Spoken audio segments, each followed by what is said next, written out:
Dear God, please don't let me relapse and return to the evil that men do. Father God, I pray and ask that you help me to have mercy on others the same way I would want you to have mercy on me. Father God, I also ask that you help me to be quick to forgive and slow to get angry. Amen, amen, amen. These young dudes out here don't respect shit until you put the barrel in their ear and let the text spit. I just might catch a case on my next hit, remove their whole face on some special effect shit. So show respect, Drake, or I'ma have a flashback. Digging through the dresser like, fuck it, where my mask at? The mash back with the banger and damage shit and say fuck everything I learned in anger management. Hop back on some east side managed shit and push a nigga's top back when I let the cannon spit. Start planning shit, premeditation. I'm in love with the streets again, rededication. Casket or cremation when I shoot you down. I was built for the smoke like a hookah lounge. I keep big shit that sound like a bazooka sound, and I shoot quicker than ain't gotta be a hoop around. Dear God, please don't let me relapse and return to the G-Ride with 3 straps. A ski mask with the case, squeezing keys apps, spraying everything from a nigga's brain to his kneecaps. Dear God, please don't let me relapse and return to the G-Ride with 3 straps. A ski mask with the case, squeezing keys apps, spraying everything from a nigga's brain to his kneecaps. Gun on me, it ain't never for show, homie. I'm far from a bully, but I'm never a hoe. Get out of line, my Beretta will blow. Real talk, we can take the beef wherever we go. I bring it to your front door like I'm Uber Eats. I guarantee you listen up when this Ruger speaks. Plus I maneuver through these streets like a ghost, and I'm handy with the heat. I cook a nigga like a roast. On me, homie, this is not a boast. I will still come through, boy, and stop a nigga's post.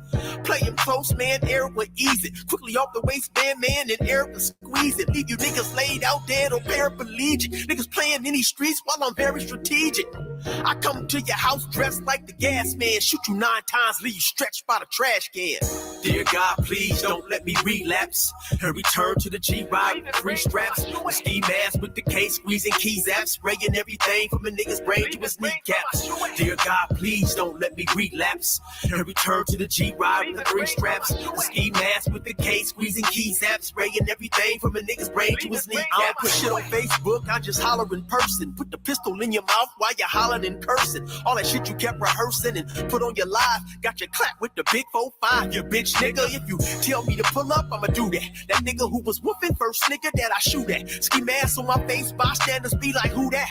I ain't with the talking, bitch, boy, I thought you knew that. Leave his brains where my shoe at and bounce like I'm on a trampoline. Leave you laid out, nigga, like you camping on the scene. If you want something sweet, grab a peach or tangerine. Niggas won't smoke, well fuck it, I'ma let them handle steam.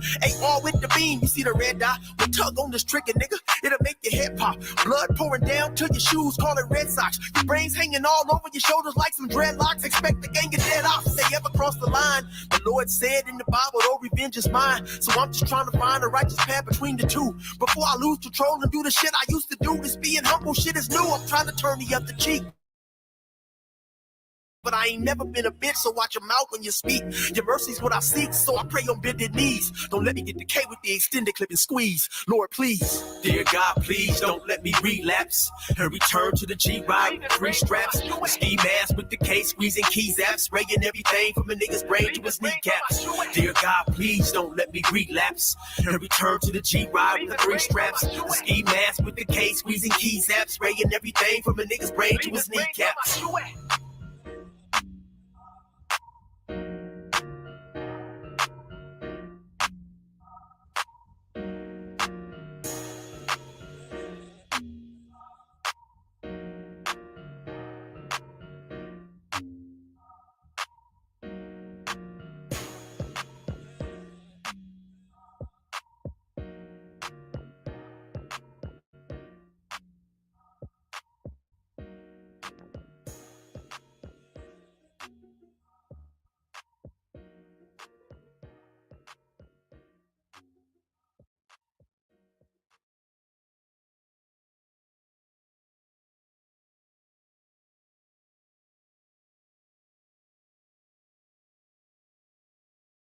All right, y'all. Here we are. Here we are.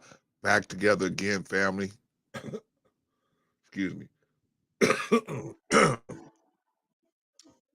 Hold on 1 second, y'all. All right, there we go. Back together again, y'all. Back together again, family. How y'all feel? Happy Sunday afternoon. wherever you at. It's still morning time. Well, it's afternoon now. Uh, out here in LA.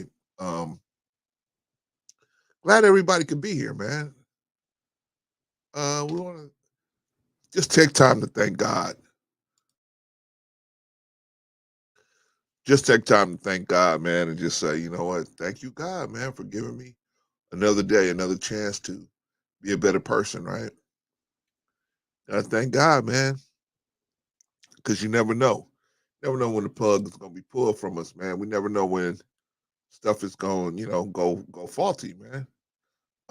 Shout out to everybody, man. Glad to have y'all in the building. Let's check everybody in.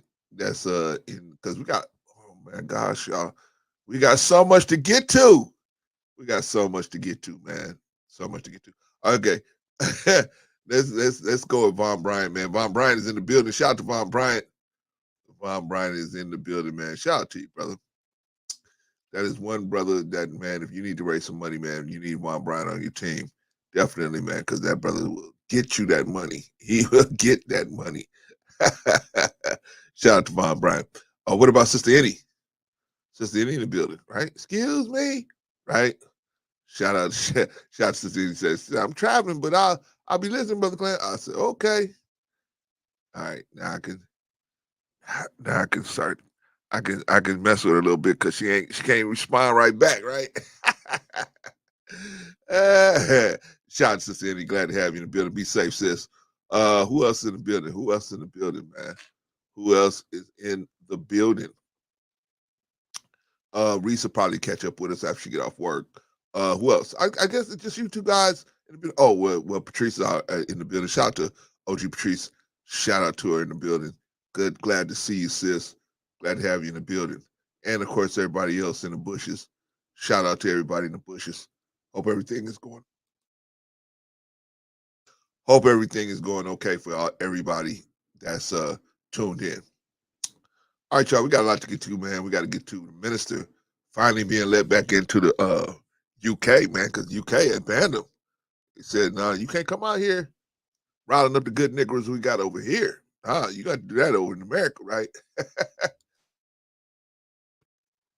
So, but the UK, man, I guess the Queen is no longer with us. So, I guess they said, "Hey, man, she was the one pushing that program." I guess they said, "Well, we'll let you back in. What can you do? You ain't said the you ain't really the Negroes over there ain't really doing the busting the grapes. So I guess you ain't gonna really do nothing with the ones over here either, right?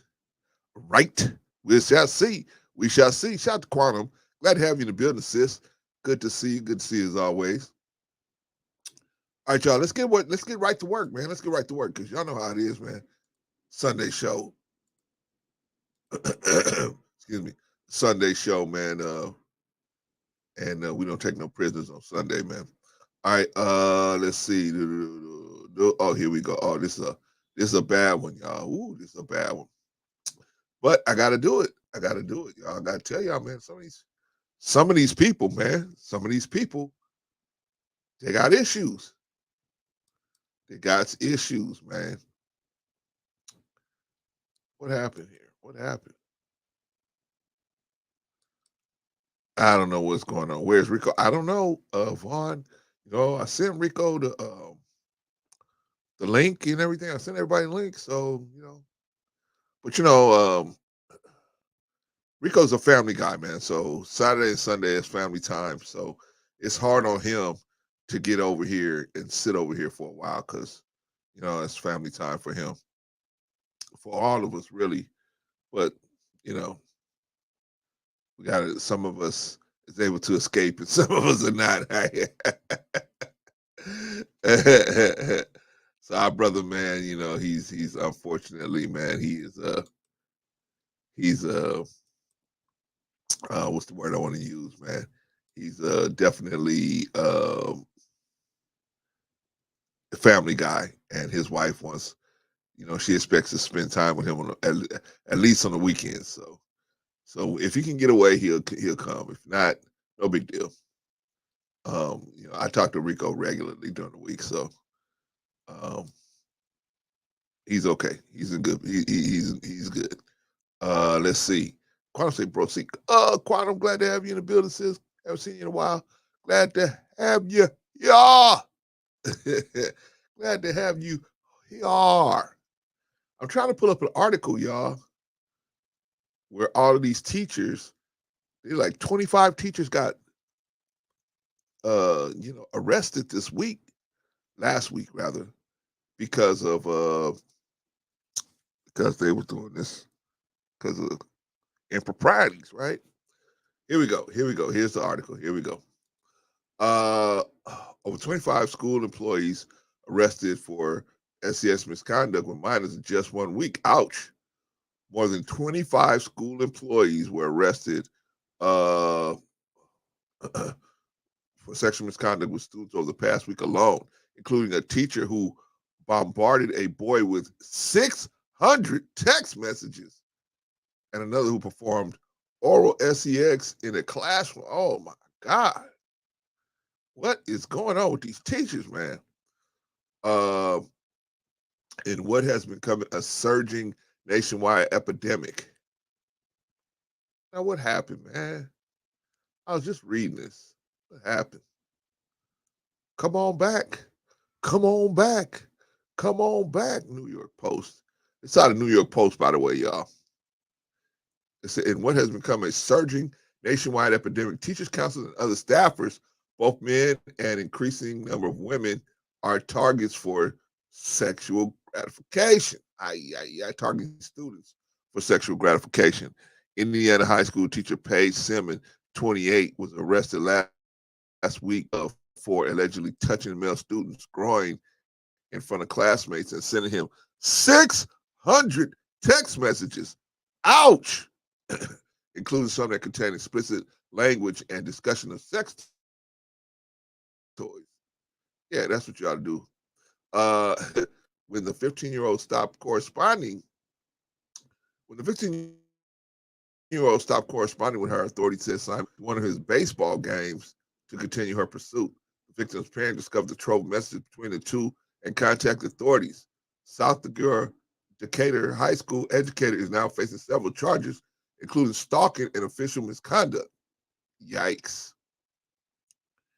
California teacher Rebecca Blakewell Taylor was arrested at Orange Vista High School in Riverside County this week for allegedly performing a sex act on a student inside the classroom. Ouch! She's booked into jail on charges of annoying and molesting a child under the age of 18 and additional felony charges, authorities said. In New Jersey, 27-year-old teacher's aide, marching band director Michelle Jacoby, was taken into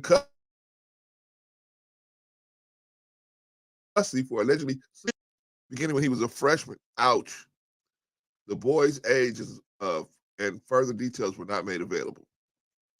The victim reportedly told another teacher at Riverside High School in Burlington County, about the relationship, and they had contacted police. Yikes. What is going on with these teachers, y'all?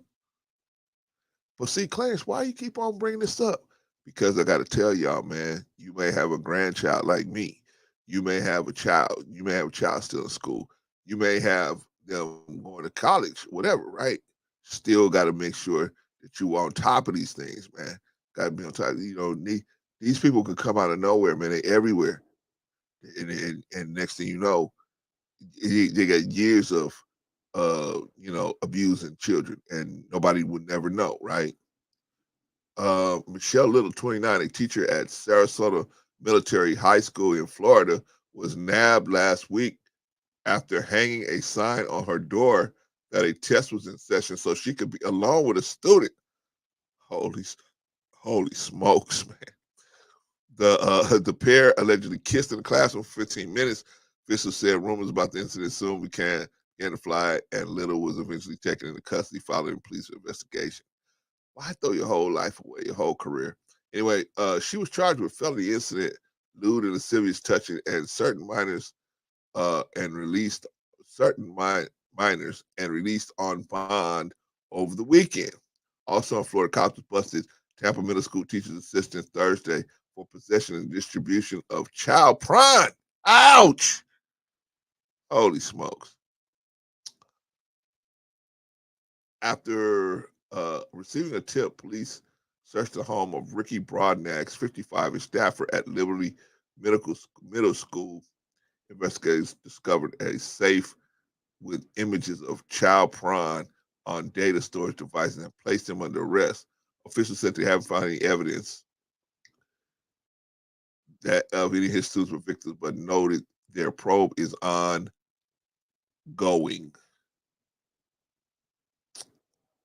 So, Clarence, why do you still do the hit parade, Clarence? Why? Okay, we get it. There's people out here doing bad stuff to kids. We get it.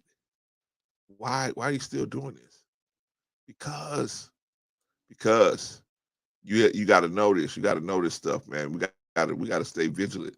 Uh, Jacob De La Paz, a former Louisiana math teacher and coach at St. Thomas More in Lafayette, was picked up by federal agents last week for sending explicit Snapchat video to a minor student. De La Paz was probed after the clip was leaked online and now facing felony charges. Other students, school staffers arrested for a sexual conduct include a 23-year-old male Atlanta middle school teacher accused of abusing a 14-year-old girl on campus, and a male Missouri substitute teacher who sent prawn to several minor students.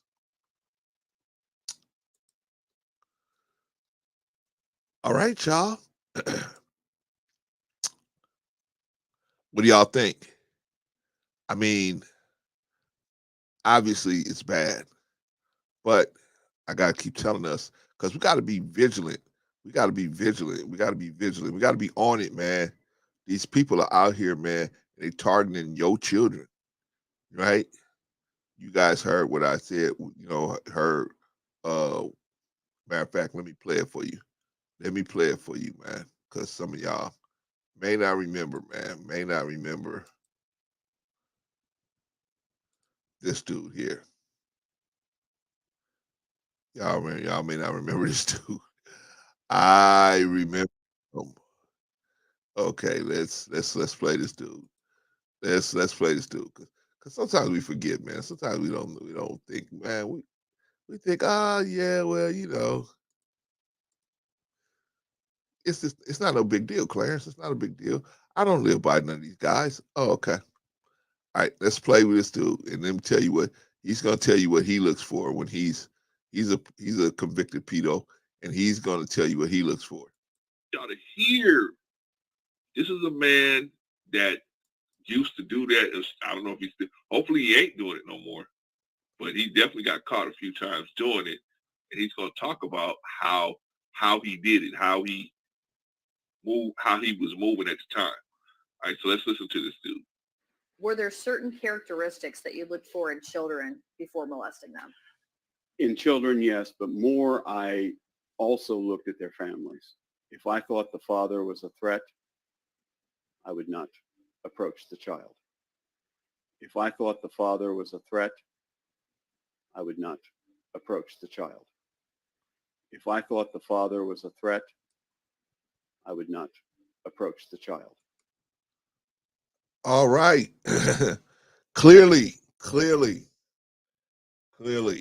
us as men, we are vital to the safety of our children because the man just said if he thought that the man was in a child's life or the father was a threat to what he was trying to do, sit. You know what I'm saying? He would abort mission, right? But if he thought that he thought that the father was not involved, full steam ahead, right? Crazy situation. Vaughn, what's going on, man? Greetings. What's going on, sir? Good morning, man. Good morning. Or good Wow. afternoon. Yeah. Well, yeah, that's right. Afternoon. Yeah. So Man. how's your Sunday going so far? Beautiful, man. Beautiful, man. I Good. think God is I keep saying, man, God can't outdo himself. And then I see another beautiful day, and I said, man, Yeah, see that? golly, man. New mercies every day, new mercies. New mercies I see. Yes, Yeah. But what's going on with these crazy people, man? With the schooling, what's going on with the children? I Come think, on now. I This think is that crazy. it's demons.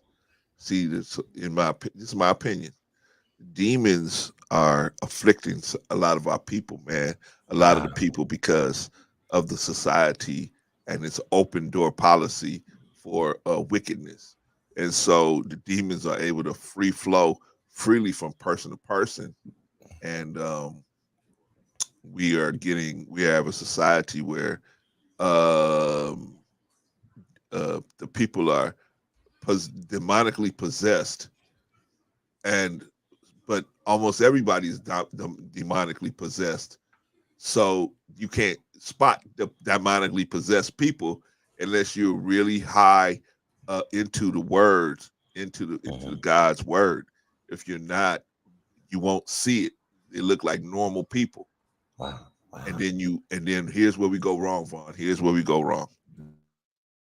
We put these demonic people in positions where a lot of trust is involved, right? Where trust is involved. What I mean by trust, I mean that uh, you have to assume the assumption is that they are rational and normal people, and they're not looking to take advantage of anyone else. That's what I mean by trust, right? So we put these people in positions like that, and unfortunately, because of the possession, the demons inside them that are driving them to do these things, uh, they won't show up until the opportunity presents itself. And then once the opportunity presents itself, they can't help Wow. themselves. Wow. Pulls them into it. And this is all my opinion. You Yeah. might have a Right. whole other Yeah. opinion, Vaughn. So I'm gonna let you talk. No, Tell me what you think. no. And listen, I hear you. I can identify with what you're saying. It's just so crazy that it's the teachers. When you send your children out for the day to go to an establishment of learning, you just don't expect this type of thing to take place. you Nah. know it makes one want to lean more toward home schooling. You see what I'm saying? Yeah. I mean, because if it's gotten to this point where it's this bad, you know why would you even want to send your children to these type of establishments now? You know what I mean? Yeah. I mean, it It's kind of shouldn't be a crazy, toss man. up, right? It shouldn't be a toss up. It should be like, I'm sending my child here. I know they're gonna be safe, right? That's the way it should be, That's right? how exactly, that's how it should be. But unfortunately, and these stories that you read prior, I mean, just totally outlandish, man. I mean, Yeah, just ridiculous. yeah, That we have to know that these accounts took place. yeah. And for Just crazy. that's why I still keep doing it, because people forget. You know what I mean? Like, I got a granddaughter, right? And I'm sending her. She's gonna be starting school this year, right? Regular school this year, Mhm. kindergarten. And man, I'm gonna be all over it, man. You gotta show them that you're gonna be there, right? You involved, because Yeah, if you exactly. just send them and they just on the butt, they never see the teacher, they never see Mhm. the parents. Right, Man, right, right. Wow. it's So like, what is this guy's story right here? The one that you oh, show in this the guy video here, now. Yeah. So what is he? He's basically explaining how he goes about, being a pedo, as they call it, or whatever we can call it correct, on YouTube. correct. So So they he's kind of asked him. explaining how to get away with it. Well, no, he's explaining how what he would look for in when he saw a child he was interested in. Some of the things he would look for to either qualify them or disqualify them. And one of Wow. the things Wow. that he looked for in disqualifying them was the involvement of the father. He said if the Wow. father was a threat, he would leave the kid alone. Well, there's a saying that says, in order for you to, take over a house, or a household, you must first bind the strong man. Right? You see what I'm saying? In order for you to, be successful in your efforts. Right. But This guy here sounds like he, I would have to hear more of his story, but it just seems like it's very odd, But that he's speaking, without any type of shame or anything at all. oh yeah, I mean, I think he was in a program to try to help understand where these guys are coming from. Okay. You know what I mean? Okay. But the main point is he gave us the information that let us know what we always knew, like you said, behind the strong man. We always knew that the more the father is involved, the Mhm. less likely some of this wacko stuff is gonna happen because people will see that the father's involved, and the ones that want to get to the kids, they look for kids with dysfunctional families. Like he said this Mm. if you listen to the whole video, he said he looked for where the kid was in a dysfunctional family, where the parents didn't pick them up, or they were always talking about how the parents don't pay no attention to them and stuff like that. He was always, and so we got to understand the grooming process where they groom these kids, right? They might be the coach, they might be the janitor in the school, they might be the principal, they might whatever. And so what they in the grooming process, they're asking or interviewing these kids, and then getting the kids to talk about the family situation, and they're looking for to find out who's most like who's around, if anybody's around, if they Mhm. have a good connection with any of the adults. They're looking for all of this stuff. Once they see that that's a no go, then they start pursuing them a little harder Yeah. until they Yeah. finally get to them. It's a sad situation, but see, our people, we forget, right? We still put our children in these situations, and then we forget, right? And then so, Man. my Yeah. son, It's crazy, man, because, even with my son, you know, um, based on some of the things that I had gone through as a young boy, right, my eye was wide open when it came to him. You see what I'm right, saying? And so I didn't allow him to do certain things because I was very fearful, right, that he may encounter the same situations that I had as a right, young kid. You see what I'm saying? So wasn't no sleepovers, didn't allow him to right, sleep over anyone. Uh, Maybe once or twice we allowed, sleepover at our home, but right, very rarely, and just always keeping that eye out. You know what I'm right. saying? And you'd be surprised that some of these kids who have suffered behind the hands of some of these pedophiles, man, that what effect it has on them as children. Yeah, You see what I'm saying? Because they will exhibit what they've been taught. And they will exhibit that to other children. Do you see what I'm saying? yes, Not knowing any better, you see. yes, Right? So you have to yeah, watch your children around other children as well. man, You see what I'm saying? And so man, it's very unfortunate that we have to live the way that we do. But hey, by any means necessary, I would suggest protect your children. yeah, Protect your children. yeah, At all cost, at all cost. yeah, And whether it be a family member that's too close. Watch that closeness when people want to be very close to your child. yeah, You see what I'm saying? What is the purpose of that? you know yeah, and so it kind of, in a way, it's kind of crazy because you don't want to be the type of person that's paranoid now. You see what I'm saying? you know yeah, but it but don't then matter. you don't know where, yeah, you don't know where it's coming from. But You one have time no we was, idea where it could come from.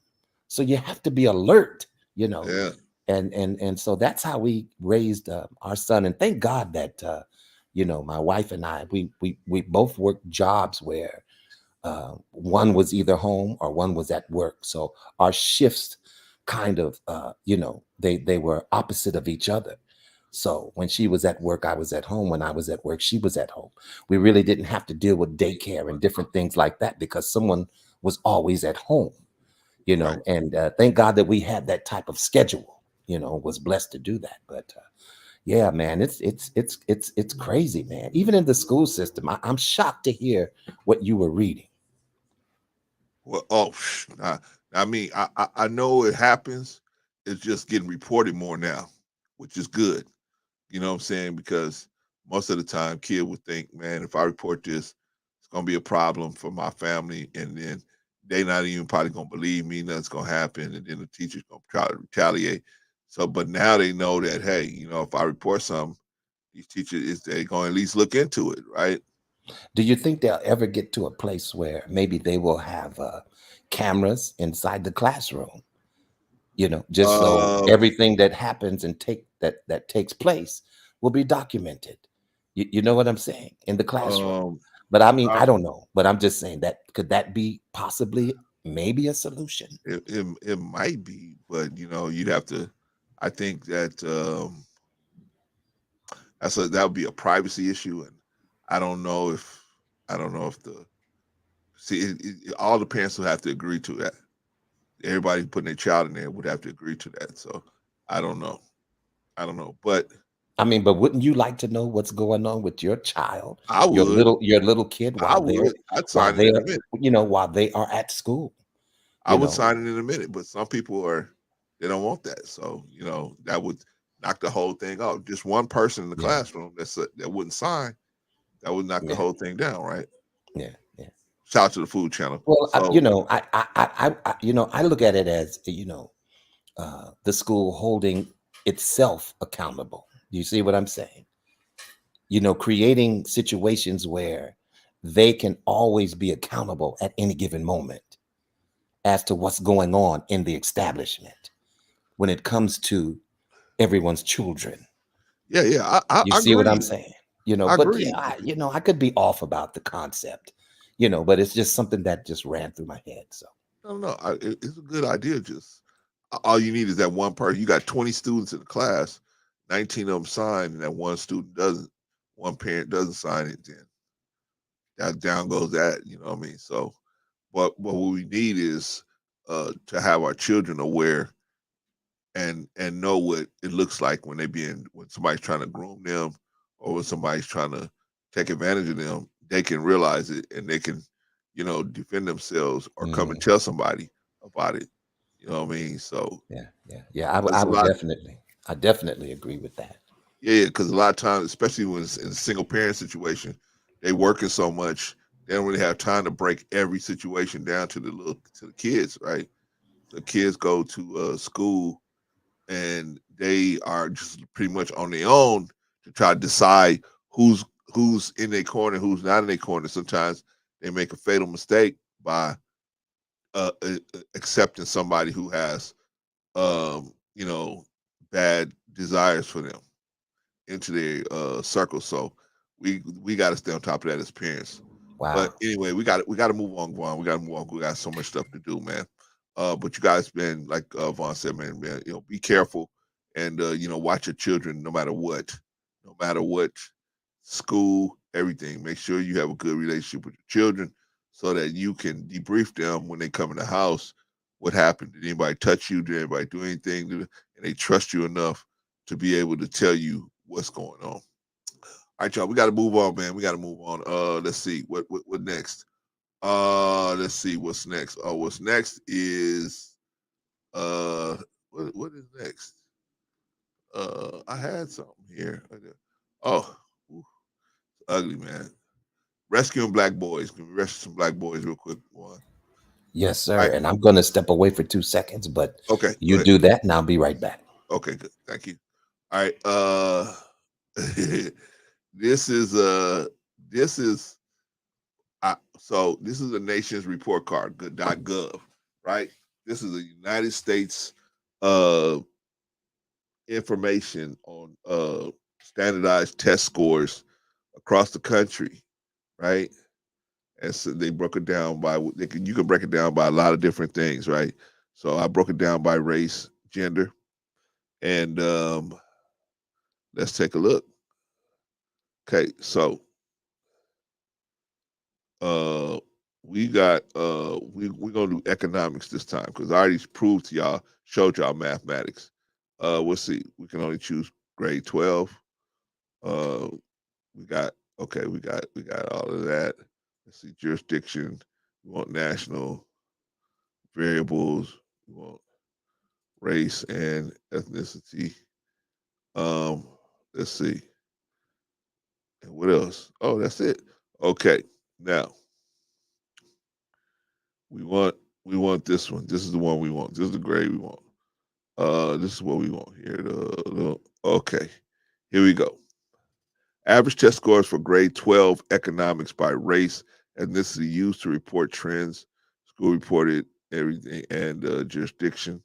2012. That's the last. That's uh, that's 11 years ago, right? Black people, we in last place. Last place. 12th graders, last place. 131. That's the last place of economic test scores, right? I'm telling you, man, black children are doing the worst in almost every category that needs to be you need to do good in so that you can have a decent life. They're doing bad in almost all of those categories. And unless we do something about it as men, we can step in and start pushing them towards having a better quality of life. They're gonna be destined to be homeless. They're gonna be destined to be in jail. They're gonna be destined to be dead. And what are we doing about it? Complaining to each other, right? We complain to each other instead of doing something, creating programs that would turn these brothers and little sisters into, you know, solid, give them solid foundation. We playing games up here. That's why I get mad sometimes when we on the internet because we got this big platform where we could do a lot of different things, man. But here we are, man. Our test scores for blacks in Mhm. economics is the lowest, 131. It's the lowest. Economics, that's how to deal with money, right? We don't even know Wow. how to deal with money and what we should and shouldn't do, right? So why do you think that is that the scores are so low? Because the fathers are not there to focus the children on scholastic issues, right? If the father was there, he could say, okay, you're gonna focus, you're gonna spend 1 hour on writing your I mean, remember when we was coming up, Ron, they said, okay, here's your vocabulary list. You gotta write each word 5 times each. And Mm. you had to show it to somebody when you was done, right? You couldn't just walk out. You had to show it to somebody, right? At least I did, right? Show it to somebody. So before I could go outside and play, I want to go outside and play. Well, if you want to go outside and play, you better do your homework. That was the Well, only way. could it also be that excuse me, that many of the parents are not in a position, even though they would like to be, to train some of these children and teach them, because they're behind themselves Unfortunately, educationally wise. You know what I'm saying? unfortunately, I believe Excuse that me. is a major I issue. can remember when my son was coming up, and I've never really been a good math person, but I didn't want to uh, let that fall off on him. You see what I'm saying? Right.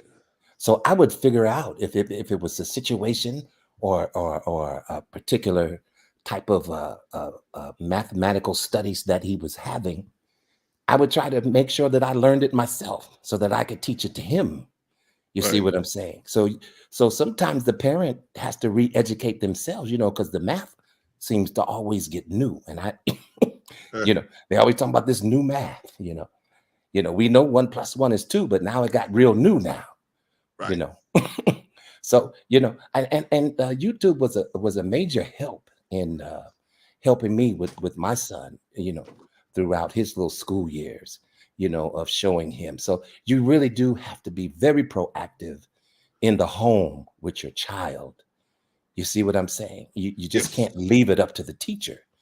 You have to be proactive, Yeah. in your own home. You should have a chalkboard. You should have a writing board. You should be working out problems, letting them show you their work. You see what Yeah. I'm saying? Not just leaving them alone and saying, okay, answer the questions, and all you see is a done paper with answers on it, but you didn't check it. Yeah. You know what I'm saying?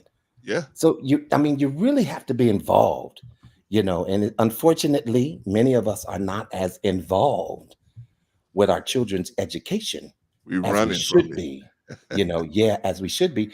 And some of it is for a lack of knowledge as well, because we barely made it through, some of us. You see what I'm saying? And so now we leave the task up to the teachers, for Yeah. them to train and teach our children, Yeah. but that's just an aspect of their education. The education doesn't end just because you left the schoolyard. You see what I'm saying? It should transfer over into the home, you know? Absolutely. Absolutely. All right, Juan. So why did I bring up this test scores? Oh, I didn't show them, did I? I think you did like last week, if I can recall, but No, this is. I'm going to show you yeah. this week. I want to show you this Oh, week. did it Last get week I worse? did. I think I Did it did get science. worse? Something else. Now we're doing economics. We're doing 12th grade economics. Okay. So as you can see here, this is year was 2012. Last time they have the test on economics, right? They had the scores on economics. They don't even do it anymore, right? Because why do it, right? Because black people just in bad shape, regardless, right? But the last time they did it, blacks had the lowest test score, average test score of anybody regarding economics, 12th grade economics, right? What that's telling us is blacks are probably most likely to do the worst when handling money, right? That's economics when handling their money. That's why we are the most in debt per capita, and it's just we don't know how to handle our money. We don't know how to budget. We don't know how to sacrifice. We don't know how to live below our means. So we got a lot of problems. We got a lot of problems that we got to start overcoming. And the reason why I'm bringing this up is just to make sure and let us know that there's a lot of work that needs to be done. I can't do it all. Vaughn can't do it all. We can't do it all. But if we all do a little something, right? Like Patrice was reading to these little black boys, right? That's that man. That kind of stuff is important, right? Because black boys are looking for people like them, and if they're looking for is strong male leadership, not weak male leadership. So we got to get out here and those of us as men that we have children, you got to spend more time with your children. That's it. There's nothing to escape that. Oh, but Clarence, so I got one child here, one child there. You got StreamYard. You on StreamYard for other stuff. You got StreamYard. You can StreamYard all your children at the same time. Let them be all on we call that StreamYard call, right? StreamYard is free. You know, let them come on call and then start going over their homework. But hey, what am I saying? What am I saying? I'm talking about improving black. I'm improving the black community Mm, by improving the black boys. Why, yeah, Clarence? yeah, What are you doing that for? I got a vested interest. I got a granddaughter, man. I want her to find a young man that's actually interested in his future. I don't want him. I don't want her to be hanging out with some of these knucklehead dudes. Even though she probably will at first. I mean, she probably like a lot of young girls. They probably gonna make that mistake at least once or twice. Anyway, that is now, that's. Oh, go ahead. yeah, just one really quick thing. So are we factoring in the fact that uh, the fact that a lot of these young black kids, they learn differently than others, or is that an issue? Because everybody really doesn't learn the same. You know what I'm saying, Brother Clarence? Yes, sir. Sometimes one student may need a little more time to catch on than another. But when you have 30 students in the classroom and they all have to keep up at the same time, well, the ones that are slower, you see what I'm saying? They're kind of left in the balance somehow, and it causes them to lack as well. I think if they had a system in place where the teaching could fit the child's learning, maybe that would help the statistics be a little bit higher. But then, that's just a thought. Yeah, well, me and Rico, we did a show with Kay from the mothership, and she's Yeah, I remember not Kay. there now anymore, but we did a show with her, and she's a teacher out there in Chicago, and she said that they have what they call a confirmation bias, where they would just have these biases towards black students. Teachers will have these biases toward black students, and so people don't necessarily want to take the time to help these young men learn. What they do is they just let them burn themselves out and then send them into the principal office for insubordination, and then just put them in barnyard them in the classrooms, right? Where they say, well, they got behavior problems. By the time they get to the 12th grade, these young men have checked out of the scholastic situation. They come in here either to make money, talk to the girls, or you know, something else nefarious. They're definitely not here to learn anything because they feel like, man, why should I learn anything? I'm not gonna be nothing no way. They believe that. So unfortunately it hits them. We gotta be the ones that put it out there that, hey, no, you're somebody. You're somebody, right? And so, that's the thing. That's for us as black men. We have to do that. Because black women, there's certain things that she can say. There's certain things that don't matter what she say. Not gonna be looked at and taken as a good thing, you know. So anyway, And, that and, is and, and one last thing, Brother Clarence, if I could, okay.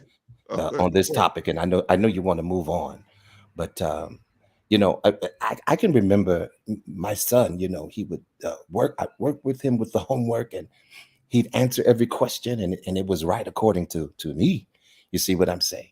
And so he would take it to the teacher and turn his work in. And so, you remember when we were younger, listen, we would get a grade on our paper. Like, what did you get? What kind of score did you get there? And which questions did you get wrong? You were able to go back and check them, you know. And it's weird. These kids are not being able to have access to that now. They just get some type of score, and they really can't go back and say, well, what did I get wrong? And I noticed that at his school. And so I'm from the old school, so I know that their methods are different now, but to me that was just a little bit odd. You see what I'm saying? Like, which questions did you get right? Which ones did you get wrong? you know like remember, the homework used to come back home with you. Do you remember that, Brother Clarence? Yes, sir, I do. Yeah, Uh, the homework's not coming back home now. well, yeah. See, and the thing is, the the the thing is not to graduate a functioning member of society. The thing is to get the money, right? To get the money. And I'm not saying that this drives everybody, but the school as a unit, as an entity, is not to educate the children. That it's to get the money. It's to get the money for warehousing them. And if they can get an education out of it, cool. But if not, cool. Right? They're not worried about whether the goals were accomplished or not, and how they're gonna accomplish those goals. Right? They just say, hey, shoot, we're gonna get $1,000 a month per kid that's in this classroom. We're gonna fill this classroom up so we get that money, right? So that's the problem that we have, and and there's no oversight in teaching, in my opinion. So, but anyway, Yvonne, we gotta move on. We gotta move on, man. Salute to Intellectual Soapbox, man. Shout out to Intellectual Soapbox. Okay, so we got to move on, man. That's Black Boys, man. That's the government's numbers. They're doing the worst in almost every category, man. Check them out, and let's see what we can do to turn that around. All right, so Ivan, we're gonna get rid of that. We're gonna do your Black History, man. Everyone. How about that? How about that one? Let me bring it up.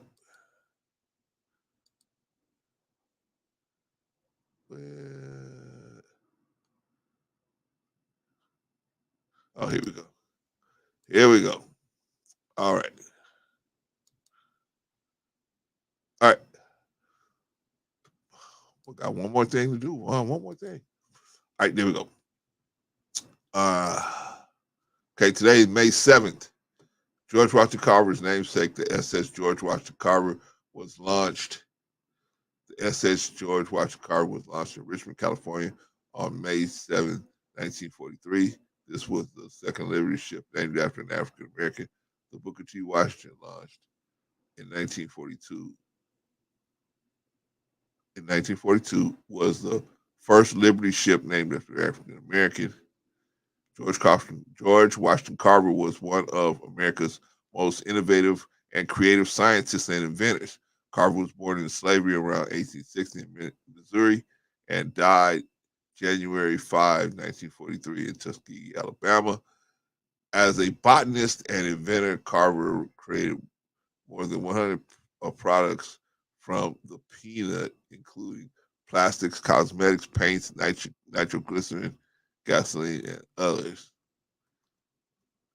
During a time when the famous boll weevil was killing a high percentage of the cotton crop, Carver is credited for encouraging the use of alternative crops such as soybeans, sweet peas, and peanuts.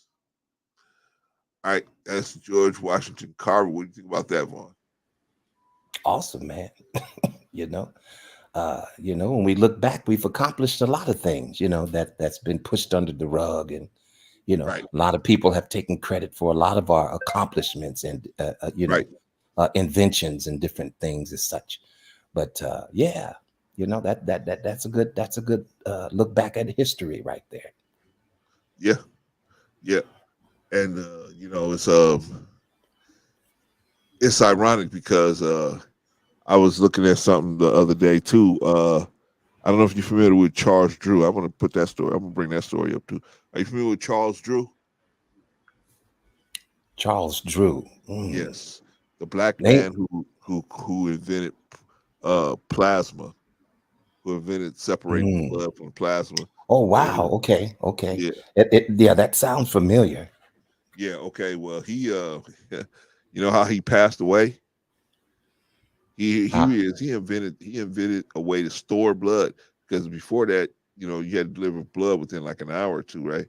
But he Yeah. found a way to store it by separating the blood to plasma. Now, Anyway, was he the one that created the centrifuge, is what they call it? I Which don't know what that's something that they use to separate the plasma from the blood now. But uh, maybe he had a different method as to how he went yeah, about doing it. I don't know. I know that there was a white guy who invented that process and patented the process, and he's a gazillionaire, man. He's a gazillionaire. Yeah. He is the Wow. reason why dialysis works, because Wow. he's Yeah. able to. He Yeah. created a machine that would take the plasma and separate it from the blood. Oh Anyway, yeah. I'm very familiar with that machine. Yeah. okay. So Very so familiar with that. he's the one that he's the one that has the what do you call that, the rights on those machines. Wow. Anyway, so what was I gonna say? Oh yeah, so Charles Drew, he passed away because he got into a car accident and they wouldn't take him in the hospital. You know why they wouldn't take him in the hospital? Because it was for whites only. It was a whites only hospital. Yeah, that was, And he bled to man. death. He bled to Yeah, death. that's wow.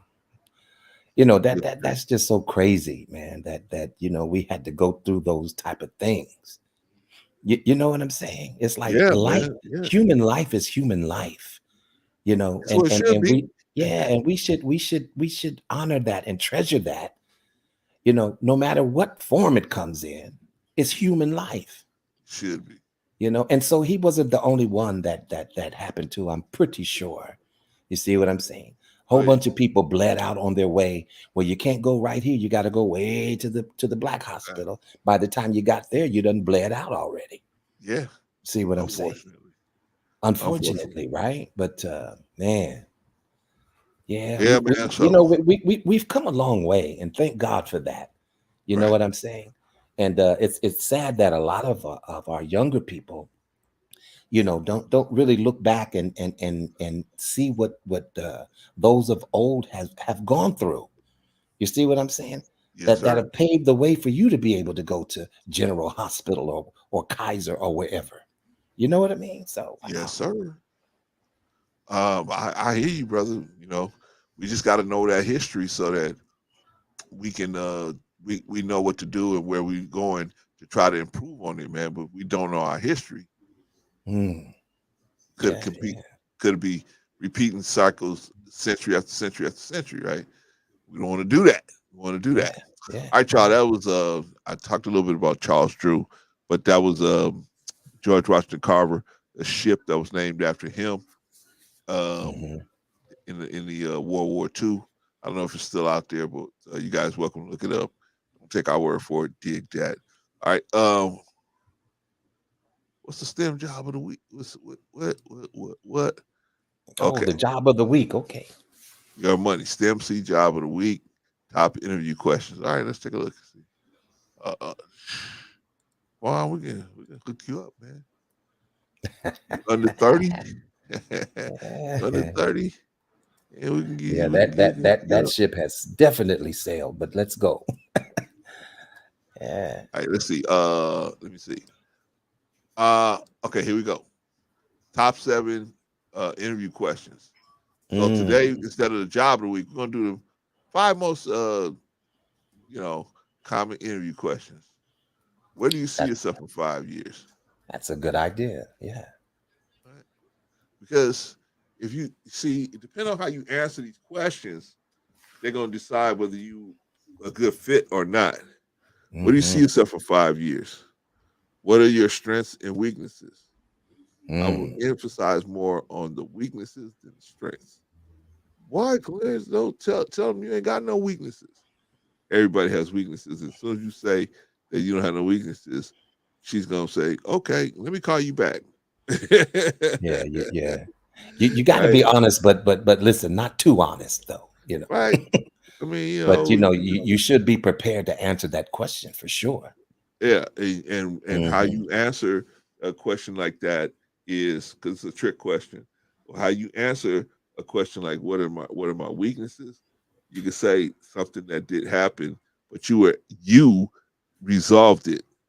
See, you don't want to have it so like hmm you did something and somebody else had to come back and resolve it. You want to be the one that resolves the issue. Right, right, right. But anyway, here's 7 questions. Where do you see yourself in 5 years? What are your strengths and weaknesses? Why hmm should I hire you? Yeah, yeah, yeah. Yeah, that's a good question.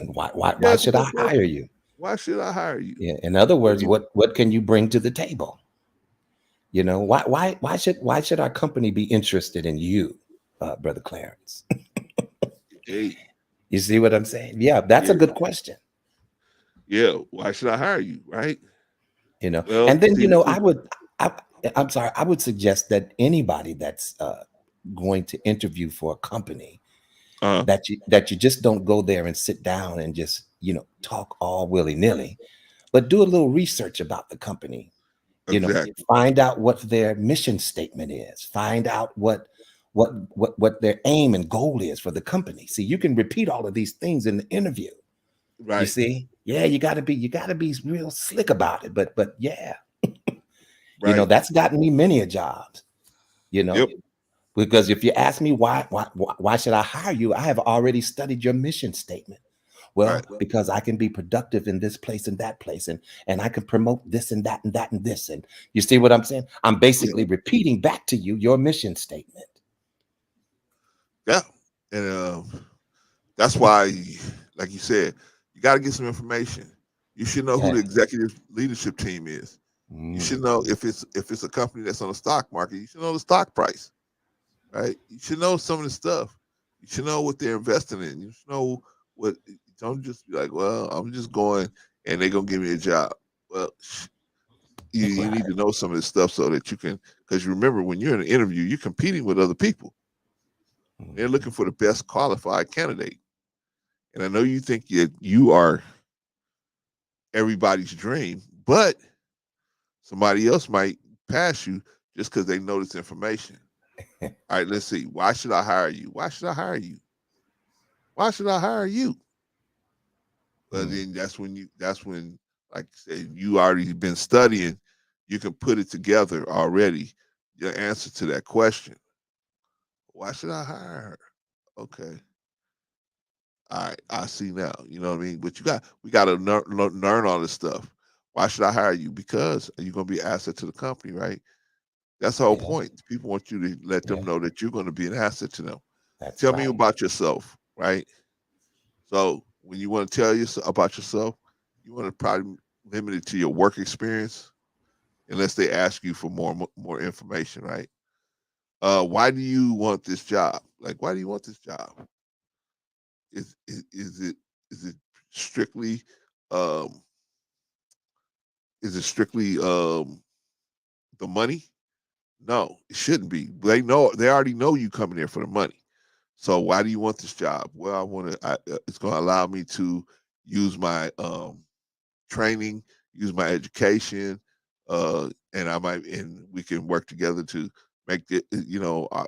Whatever the product or service is, improve on it. Right. The next thing, what is your salary expectations? Say it right there. Oh, I thought it was going to be XYZ, 150K a year.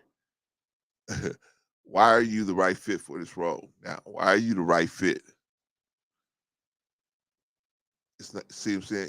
It's a sometimes it's a bottleneck, and you have to be a one-on-one. See, that's why interviews usually one-on-one, maybe two-on-one, maybe a two-on-one, but definitely not a lot of people in there, man. People would lose their mind. So you need to study these interview questions so that you can know what you need to do. But I'm cutting off here because I want people to not go to people that really think. Let's see. I was gonna do something else, but I'll leave that alone. I'll leave that for next week. I'll leave that for next week. All right. But That's that's good information, though. That's very good yeah, information. 7 common interview Yeah, questions yeah, that you are probably going to see if you go yeah, out here getting another job, getting a yeah, job, yeah. or these youngsters, you go out there, your first job, they're going to probably ask you at least 4 or 5 of these questions. All right, let's see, we're gonna put this down. Let's see where we at now. Okay, we are at where we are at. Vaughn, what do you think about that? We ready to go? We ready to go? All right, let's see. All right. All right. Here we are. Here we are. Okay. In this clip, um, McConnell, uh, I forgot if he's the what is he, Vaughn? Is he the House Whip? I know he's a Republican. I think not in Texas, but one of them states, one of them red states. Anyway, this dude McConnell, he's gonna jump on Mr. Farrakhan after the Capitol attack because he's gonna blame that on Mr. Farrakhan. Okay, Oh, okay. So now, wait. Now we're doing the Minister Farrakhan segment, right? correct. Oh, okay. All right. Put that up on your banner then, so people could, Let me see. when they come in, they'll know that we moved on to that topic. That might be a good idea. Listen to me trying to tell you how to run your show, man. No, man. Look, you might want I to run I, me out I of here take now. I take advice from anybody, man. If it's good I'm advice, why I'm not trying. take it? You know? I'm trying to be a gracious co-host today. Yeah, man. I take it. You know, and then if I don't want to take it, I say leave me alone, Vaughn. Okay, We'll and do it see, this and way, and then right? I would definitely oblige you. All right, man. So okay, so this is but I just want to show y'all now. This has nothing to do with Mr. Farrakhan being back in the UK, but I want to show you how they lie on Mr. Farrakhan so bad. Now we all know that Donald Trump is the one that organized and put the whole situation together in at the people that jumped that stormed the White House building, right? But here Yeah. is Mitch McConnell, and he is going to blame the Nation of Islam and Minister Farrakhan for that attack. Okay, here we go. On Good Friday, the United States Capitol Police were subjected to another violent attack. Once again, our uniformed heroes wound up in harm's way.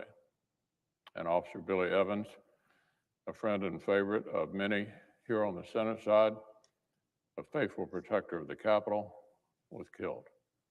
Oh. Investigators are still assessing what drove the perpetrator to attempt this attack on the Capitol and whether domestic violent extremism played a role. He appears to have been captivated by the Nation of Islam, a racist, anti-Semitic extreme group under the openly hateful leader, Louis Farrakhan. His attack Oh, wow. injured Officer Ken Shaver. You heard that, right? You Oh, heard so that? he's yeah, I did. I just make sure you put up your fair use banner too. See, I'm Okay. messing with you today, Brother Clarence, but I got your back, man. I got your No, back. I because got your back. I'm a little sleepy because of my I, sister-in-law yeah, was over last night, man. So, yeah, I get it. I I'm a get little it. slow today. Yep, Let me and see. I'm here to wake you up a little bit. Thank you, brother. But yeah, Appreciate just you. put up the fair use banner. But There so is my he fair said that use banner. There he's we go. wow. I just heard that Right. he really like calmly we threw that out there. right. Okay. Now it all come to light eventually that Donald Trump was the one that made this happen. Right. No apology to the minister. No apology to the nation. No apology. Just could say what they want. This is why I was trying to tell Yellow the other day, or not Yellow, was it Yellow or Sean? Somebody else telling the other day. You know what I mean? It's not. People could if people tell you enough lies, if people could say enough lies, say a lie long enough, people gonna start to believe it. People gonna start to believe it, right? We went to many centuries where the people said, "Hey, the Earth, everything is going around the Earth, right? The Earth is the middle of the universe. Everything's going around the Earth, right?" But Galileo, he said, after looking at the stars, he said, "There's no way these stars can be doing what they're doing, and they're going around us. There's no way. We all have to be going around somebody else." And he caught heat for that, right? So same thing, you're gonna catch heat. But the point is, people can lie. They can say any kind of lie they want to say. This is Mitch McConnell saying that for Mr. Farrakhan has something to do with the storming of the Capitol. Of course, we know he So didn't have nothing to do with how it. did they come up with that concept though? Because I didn't think that had anything to do with the Nation of Islam. Well, I think what he did was he just just decided to just say it. Hey, it's somebody wants to do it, and okay, if you say it, okay, then you got to be responsible for reeling it back in once you find out that that's not true. But they don't have to do that.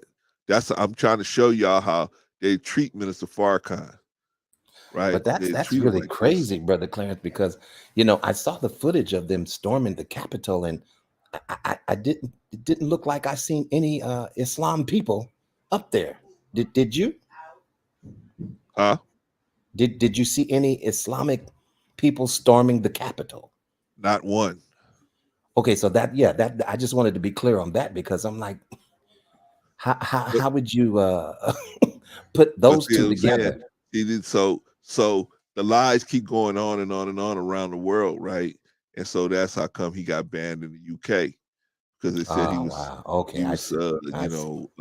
anti-Semitic and on and on and on. So that's why the ban came up. But Got it. now that's thrown away, right? But I just want to show. Now I want to let the minister speak for himself, because show you guys a little bit about what he does on his own. Trying to explain what's happening with some of these situations. So let's see.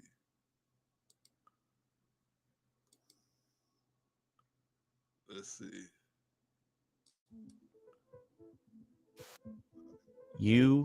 A Sure. YouTube with no experience whatsoever just did a See where it says that God set his hand against the wealth of Pharaoh. Because the children of Israel were enamored by the wealth of Pharaoh. And you know, he buys you very easily. Well, he prints money every day with no backup. He just prints.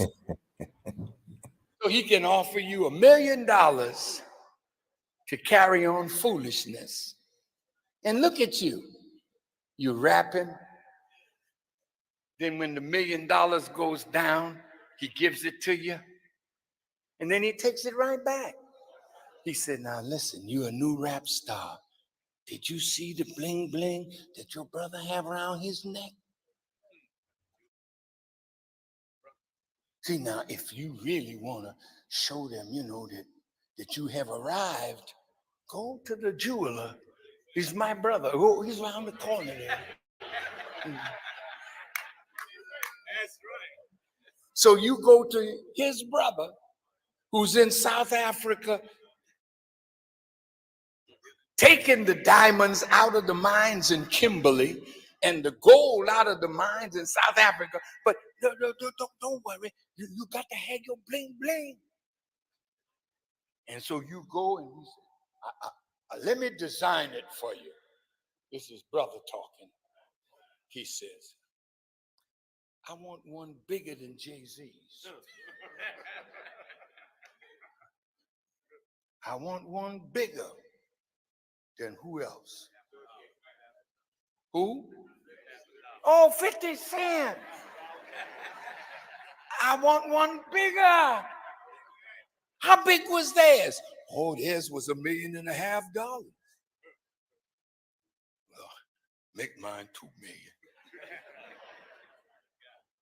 So they go in the back room and make up a nice bling bling for the fool. And he walks out, the damn thing so heavy on his neck, he walking like he got.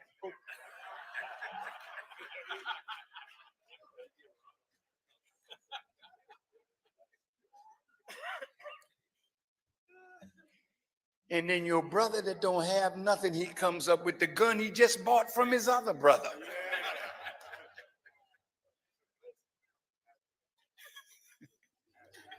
And he snatch your bling bling, and you call the police, his other brother.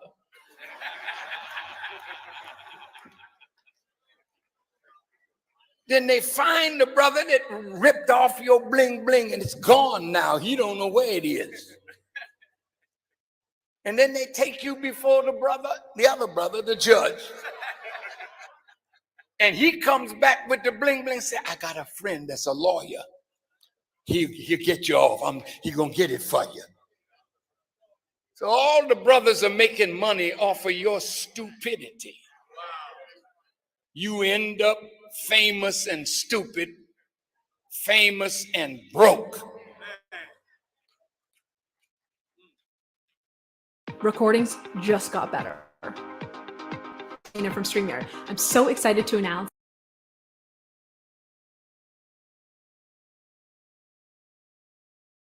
All right, y'all. All right. That was Minister Farrakhan, right? Now,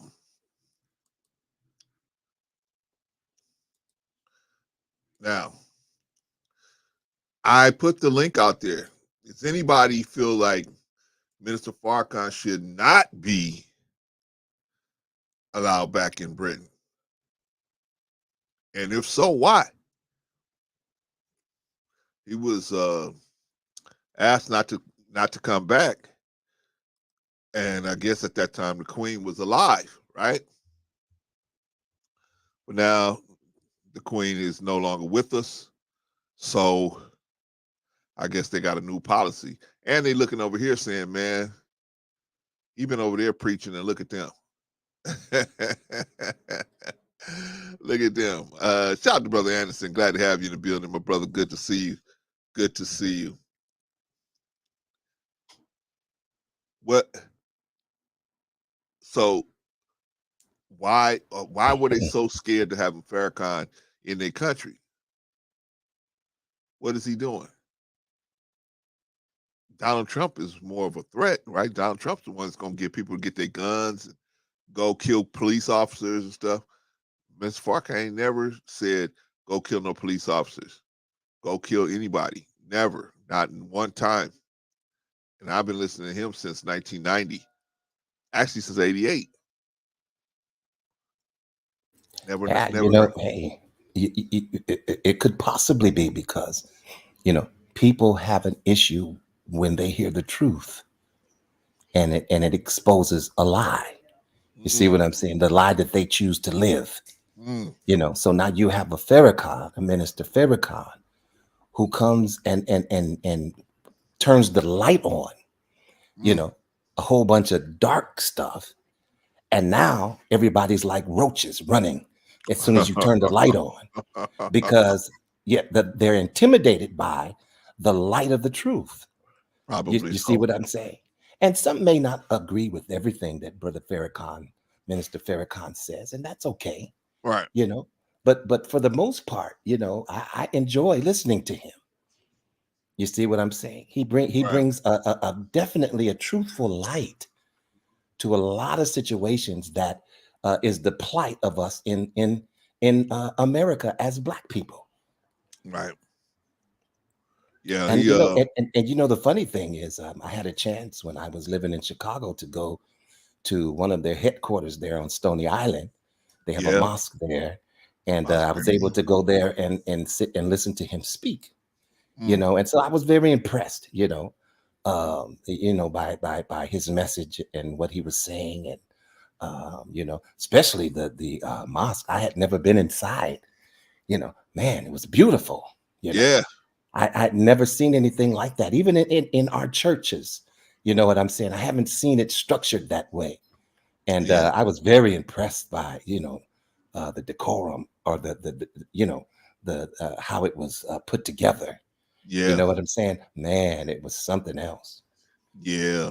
Yeah. Yeah. It was. I've been there a couple times, man. Yeah. It's. Yeah, right off of Stony Island there. I think it's Yeah. Right. a little Stony bit Island. north of 79th Street. Yeah. And Mhm. man, it's just it's an awesome situation, man. But it was for me because I had been listening to the man for so long to finally get in there and see what was going on. It was just a awesome situation. But what impressed me the most about Minister Farrakhan was the fact that um I expected this racist, um hateful, let's kill all white people person. And I was like, why are people trying to get me to listen to that? I don't hate nobody just because of their color. I don't hate nobody just because they, right? I'm not with that. So why would you want me? And so the people that kept coming to me was like, no, man, just listen. Just listen. Don't listen to the news. Don't listen to the people that's giving you their opinion on him. Go get your own opinion. Go listen for yourself.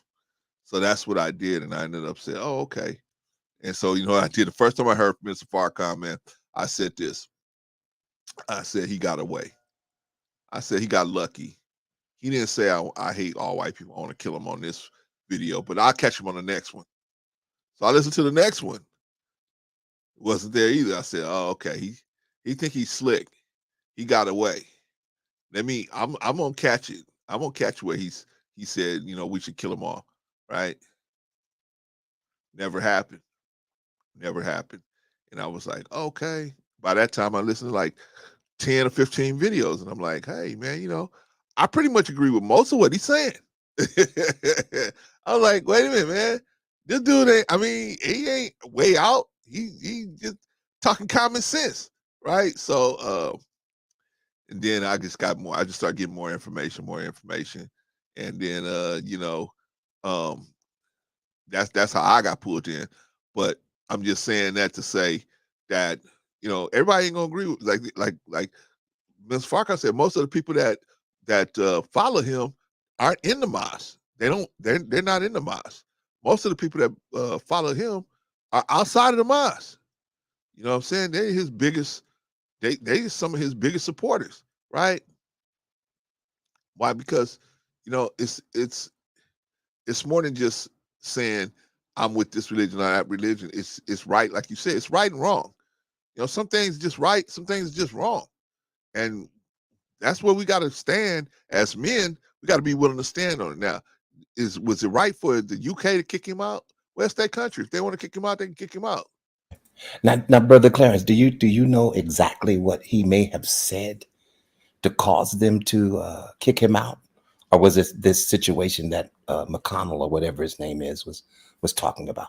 Was that It the was reason? before that. So what? So if you can explain to me, what was the reasoning behind not allowing him back in the UK? And I'm pretty sure I believe it's because they don't like the truth that he's speaking. But Yeah, that was but it. what was it that he said?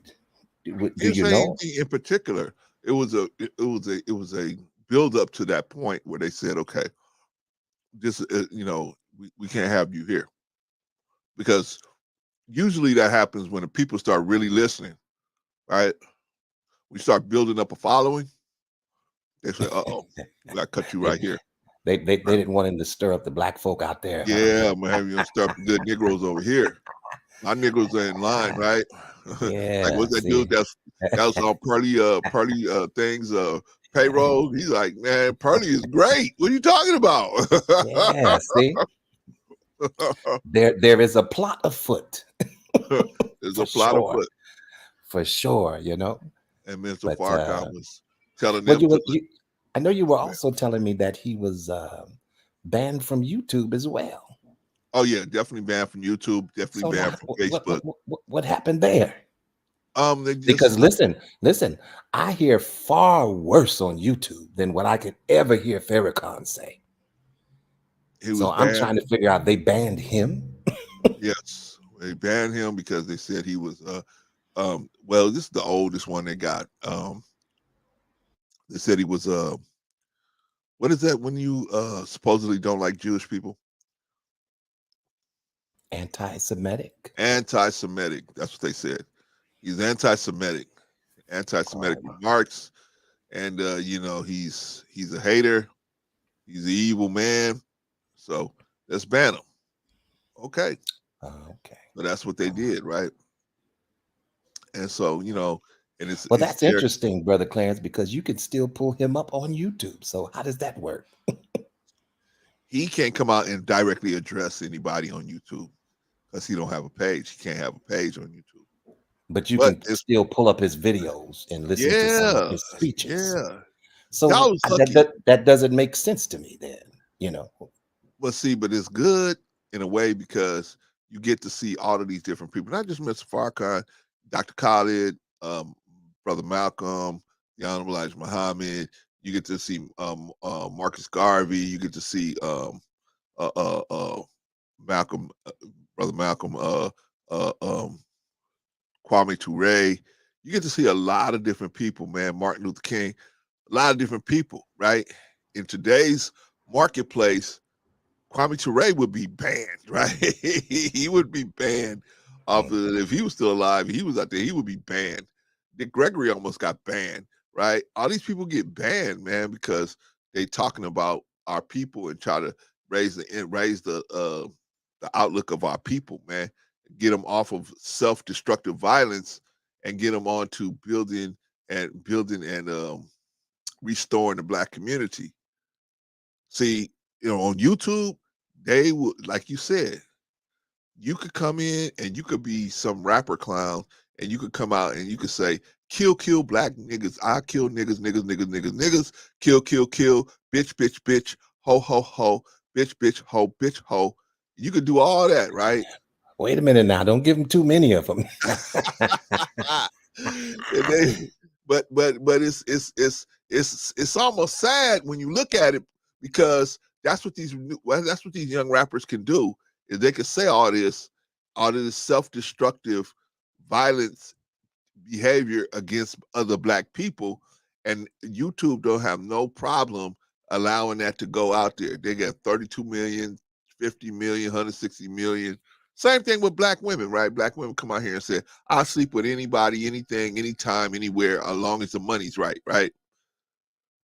As long and a black woman can say that all day long, right? You know what I mean? I'm about money and sex and money, and and as long as she's talking about herself, it's no problem, right?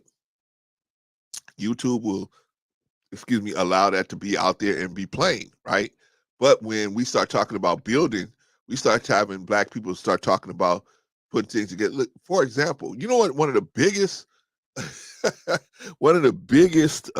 examples of what I'm talking about was Bill Cosby, right?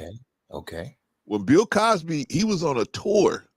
He was on a tour where him and about 4 or 5 other people were touring the country talking about how to fix different issues. And so Bill Cosby was addressing a black issue, and he told black people, pull your pants up. Now he went viral for doing that, right? I remember that. I remember that. They were upset about that, weren't they? They was on top of him, right? Yeah, Next thing but you know what? I felt the same way he did. Pull your pants up. Right? And maybe I'm coming from a different, era. But come on, I still think it's crazy. Right. Pull them up. Pull them up. Pull them up. I think you should. But the point is, they went after him. They and the greater society jumped on him. They had to remove him from that. I remember. Tour, I remember. Right? I remember that. Yeah. They removed him from it, and then on top of that, there's a price for telling the truth, Brother Clarence. yes. And then what happened after that? Oh, this person come out and say, "Oh, he raped me." This person come out and say, "He armed me." This person coming out saying, and all these people that knew that he had done all this stuff in the past and didn't raise the question then, they're raising the question now. And I'm not saying you can't raise the question, but what I'm saying is, why did all the stuff get all this motion at this point? Because remember, he was trying to buy NBC. Remember? He had that kind of money. Yeah. He was trying to put it together to buy NBC. Crazy. And they turned him down. Right? Like, we ain't selling the NBC to you. No. So he got into a lot of trouble because he was doing a lot of different stuff. I'll give you 2 other people that got hammered and ultimately lost their lives. And it was Saddam Hussein and Muammar Gaddafi, right? Do you know why both of those men got killed? Both of those men were lobbying OPEC to stop accepting dollars for oil. They were saying, no, you need to accept gold. They were telling the OPEC that the dollar's worth nothing. Don't accept those dollars, right? And so they were getting momentum with that. So they got rid of Gaddafi. They got rid of Saddam Hussein.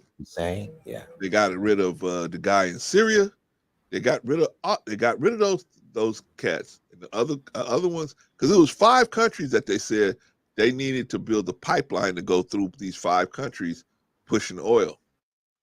And they got rid of. I remember they got rid of those 2, and the person from Syria, and I guess everybody else just fell in line after that, right?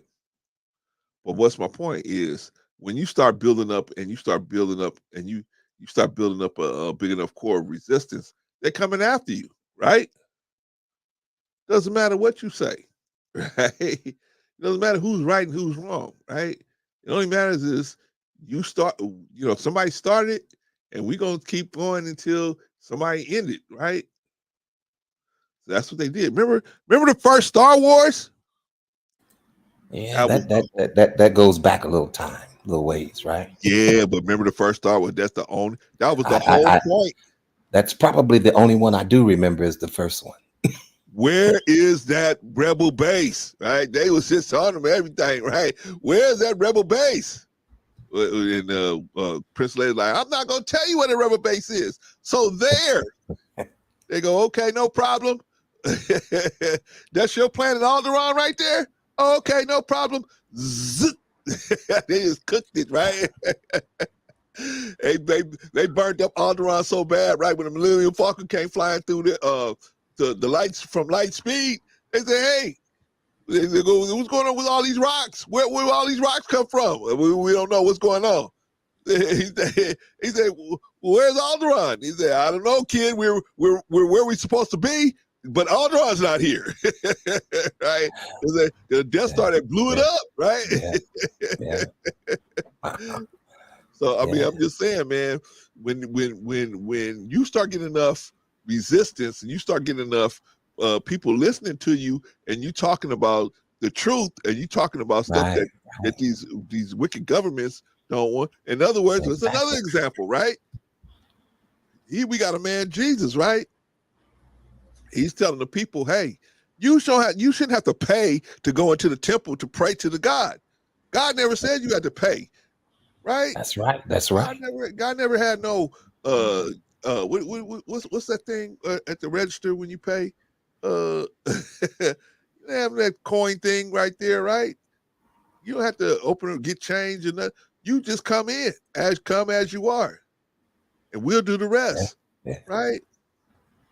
But you know what? It's you know, I don't think the good minister would definitely has anything to worry about, because you know he has been strategically put in a particular place and spot by God. So it's okay for man to ban you. You know, I'd rather be banned by man than banned by God. You see what I'm saying? Because as long as God puts his stamp of approval on what I'm doing, then you all can go and kick rocks. Yeah. You know, that is simply that simple. You know what I'm saying? Yeah. And so he has a history of teachings, you know, and that's not going to make people follow him less because you have banned him. You see what I'm saying? It just shows up more things about your character. Yeah. Well, it's an indictment on, and it makes and it's a push on the people, right? It makes the people going to work. If you really want it, then you have to work harder. If you really want to hear some of his messages, you have to work a little harder. Now, it ain't just he gonna come pop over here whenever y'all want him. Now you got to work a little harder to get it, right? I don't know. YouTube is a little bit funny to me because, you know, I still don't understand how you allow his messages to be played, but then he can't be on YouTube. That just doesn't make sense to me. Now, maybe you can explain it to me better, because when we pull up some of these messages, he's still speaking and saying the same thing. But so if your establishment is in disagreement with him, why would you even have material on here concerning him? Why wouldn't you? If he's banned, then why wouldn't even a very video be banned? They can't stop the material because that's free speech. They can't stop the material. What they but can they're stop taking down is, people's channels, Brother Clarence. I know, So I'm right? trying to, when you say that they can't, with, but they're taking down channels, people's very channels. They're taking down the channel because that person is there running that channel. That's them running the channel. That's what they stopping with Farrakhan. They stopping for him. It's more than 600 or 700 Nation of Islam sites on Facebook, right? But they're not directly run by Brother Farrakhan. Same thing with on YouTube. That's not directly run by Brother Farrakhan.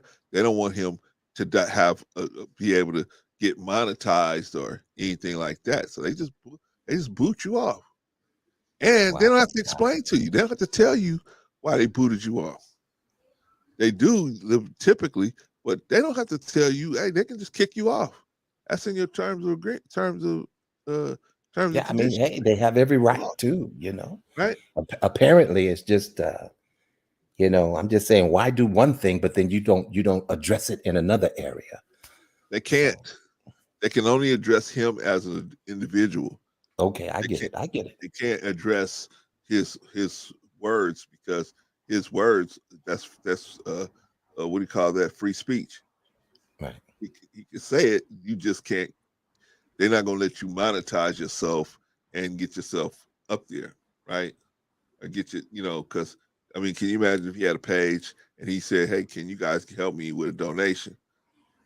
Probably gets, Mhm. they don't want it. They don't want him to get no super chats, right? But Great job, Farrakhan. but now here again. But they allow these mega churches to do it. Well, They're getting super chats and cash apps and and they're streaming live right here on YouTube. but are the mega churches interested in building up black men? Well, I can't really say per se. Maybe some of them are, but I do know that they are putting their opinions, and religious beliefs out there. So I'm trying to figure out, well, what's the difference? But I don't know. Maybe it's just me, man. Maybe it's just me. I feel like this, long as anybody attempting to raise the consciousness of the black man, you will be attacked. You will be attacked on any level, Mm. right? But as long as you are supporting black females that are that a certain type of black female, you're gonna be good. You're gonna be good. The Glorrillas, the Meg the Stallions, the Nicki Minaj's, you're gonna be good. YouTube is gonna say, "Great job, Vaughn." You, It I just see. it just seems bass backwards to me, But okay, It I'll go is. with it. I'll go It with it. is. I'll go All with right. it. Okay. So what we try to do is give y'all time. If any of y'all think that Minister Farrakhan should not be able to go into Europe I and don't. teach, Yeah, nobody's going to get up here and say that now. they may. You never know. No, We had out of the audience that you have, I really don't believe anybody would get up and agree with that. I see you, Arshawn. I see you, brother. I see you. We still love you, though. Arshawn say, "Hey, elders. Good afternoon, profile." Hey, man, if you haven't already got over to subscribe to Critically Drinking, get on over and subscribe to Critically Drinking over there. As you can see, they don't always agree with me, but there's some good brothers over there, good brothers, good sisters over there. So go on over there and check them out, man. Shout out to them. Shout out to the crew over there at Critically Drinking. Yes, sir. Yeah,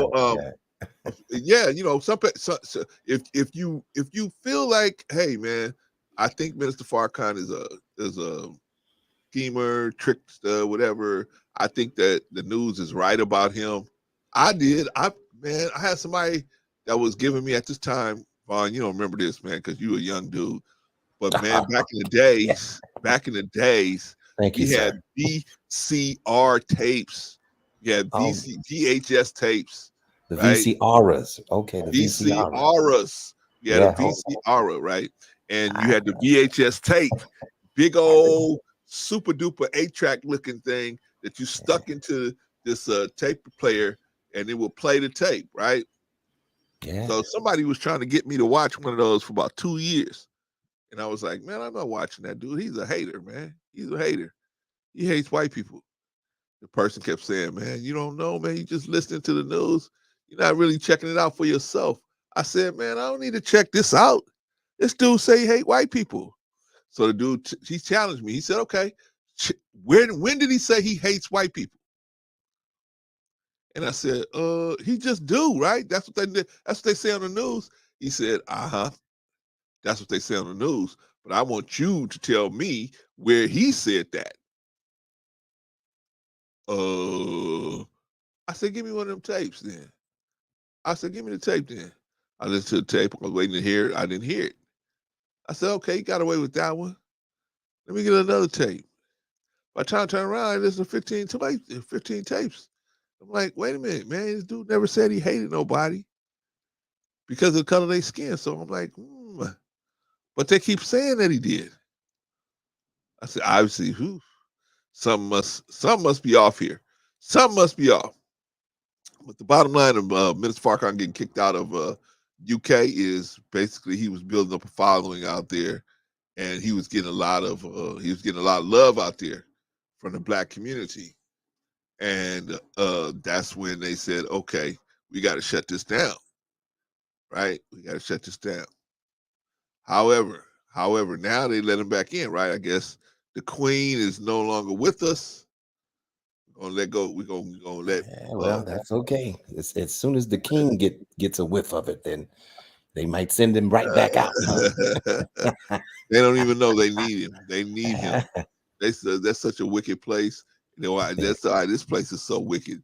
You got you got a new form of wickedness that came from over there, right? Well, you know, listen, Brother Clarence, I've noticed down through the years that you know, and I've had my eye watching Minister Farrakhan. You know, his method when it comes to ministry, as he matured, had changed quite a bit. You know what I'm saying? From when he was in his younger days and a little more zealous with his Right. approach. You see what I'm saying? Yeah. You know, but in his maturity, I think he's not I don't want to really use the word slow down, but I would say that yeah, in some terms, yeah, he's kind of slowed down with the way he presents you know, any given message, you know, and so I don't find anything that I have a problem with. You know, I can listen to him on occasion, you know, and I have. So You know what? It's just like always, like Elijah Muhammad has a book called Message to the Black Man in America, right? And in that book, he talks about how when you first find out a lot of the stuff, because you know a lot of stuff that we get taught in the nation, the school system didn't teach us this, right? They taught you that Martin Luther King was a nice guy. He wanted to hold everybody's hand, and he never got mad, right? A lot of time they teach us the same thing. They used to teach us the same thing about Jesus, right? A nice guy, never got upset over nothing. Then you find out how he kicked over the tables. You're like, wait a minute, hold on. Why you didn't tell me about that part, right? yeah, see, yeah, he Right? would get down with you now. Right? He would definitely get right down to where you are. You see? So a lot of us we didn't get taught this stuff. So he said in that book, The Message to the Black Man, when you hear this stuff for the first time, man, you like a fish and out of water. You just flopping all over the place, trying to get everybody to listen and try to see it the way you see it.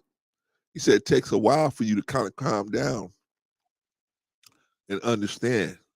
And one of his most famous sayings was, uh, you know, I don't get mad when a dog barks because I know that's the nature of the dog. So I'm not going to be all upset when a dog barks. And so same thing with Brother Farrakhan. It's like he's not upset with this stuff because he knows what's going to happen. He knew what was going to happen anyway. He used to tell us these things was going to happen to him. I'm going to get kicked out. They're going to try to do this to me. They're going to try to do that to me. So, like when Jesus was telling them, "Hey, man, look, this is the hours at hand. This is what's happening. This is gonna." And they go, "Well, what's gonna happen?" And he said, "Man, I can't tell you no more because you wouldn't be able to handle it if I told you everything right at this point, right?" Kind of same thing. So when you start building the following, Jesus was building the following, right? Little bit of people listen to him more and more and more and more and more. They said, "Okay, we got to deal with this dude." We were making money before he came here talking about I'm the son of man and you don't have to pay to get into the temples. Man, them Jewish priests was making money. They was making money. Money. You don't know nothing about that. Money. You don't know nothing about that. Man, you don't know nothing. I might know a little bit about the OJs, just a You don't little know bit. nothing about the OJs, Juan. Yeah, You I heard of them brothers. I heard of them three brothers. You know, on Chief Keef and King yeah. Vaughn and the rest of them, man. I'm still on Herb Alpert, right? Yeah, you know Herb Alpert. Let me see. Wait, hold on, Vaughn. Hold on, Oh, man. wait a Let me minute. What see. you got? Let me What you see if got? I, Oh man, here we see if I go. got something here, man. Fasten your seatbelts, ladies and gentlemen. Here we That's in go. the seat. We're going down. We're going down through a trip down memory lane here. Might take a little break. Let's take a little break, boy. Let's take a little break. And let's see what's going down, how it's going down, man. Yeah, Let's for the see. love, for the love of money. See that? Here we go. Here we go. Here we go. For the love of money. Here we go. You don't know about No offense, but if you own or run an independent restaurant, no need with the third-party apps. Can we get some cash? Plenty dollars. Plenty dollars. Can we get?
What you know about that, Bob? Bob, what you know about that? Sir, yes, sir, What you know yes, about sir. the Listen, OJ? listen, man. If it don't make dollars, then it don't make sense. Yeah, those were the boys back You in know the what the day, man. OJ's Come on? on, man. Hey, money, money, money, money. that Money, money, money, money, money, money, money, money, that money. that mean green. Yeah, That mean green, yeah, mean green. mean green. Oh man, we made you laugh, Anderson. I'm glad, man. We got glad we made you laugh. Break it up a little bit, man. Break it up a little bit. Okay, we talked about Minister Farrakhan. We got to move on, y'all. You know what I'm gonna do? I'm gonna push this brother Designer. Well, let me just tell you what Designer did. There's a brother, there's a rapper named Designer. I don't know if you're familiar with Designer. Are you familiar with Designer? Oh, I'm familiar. Yeah, I'm familiar. Okay. Well, unfortunately, the young brother had a Yeah, I heard about this. Yeah, definitely heard ongoing mental issues, mental struggles, right? Wow, wow. And on an airplane coming Very from unfortunate. very unfortunate. On an airplane coming from Tokyo to Los Angeles, this young man decided to pleasure himself in an airplane seat, right? The stewardess told him, the stewardesses, man, it was a couple of them, they went to him and said, hey, man, you cannot do that here, right? Got to cut it out. He refused. He refused to do that, right? Causing a disturbance, right? So, of course, he was arrested for that, causing a disturbance. Now he's saying, hey, look, you know, I have these mental struggles and, you know, I never addressed them. Now, my thing is, why are all of these young performers and rappers and entertainers having all of these struggles with right and wrong? What is the issue there, right?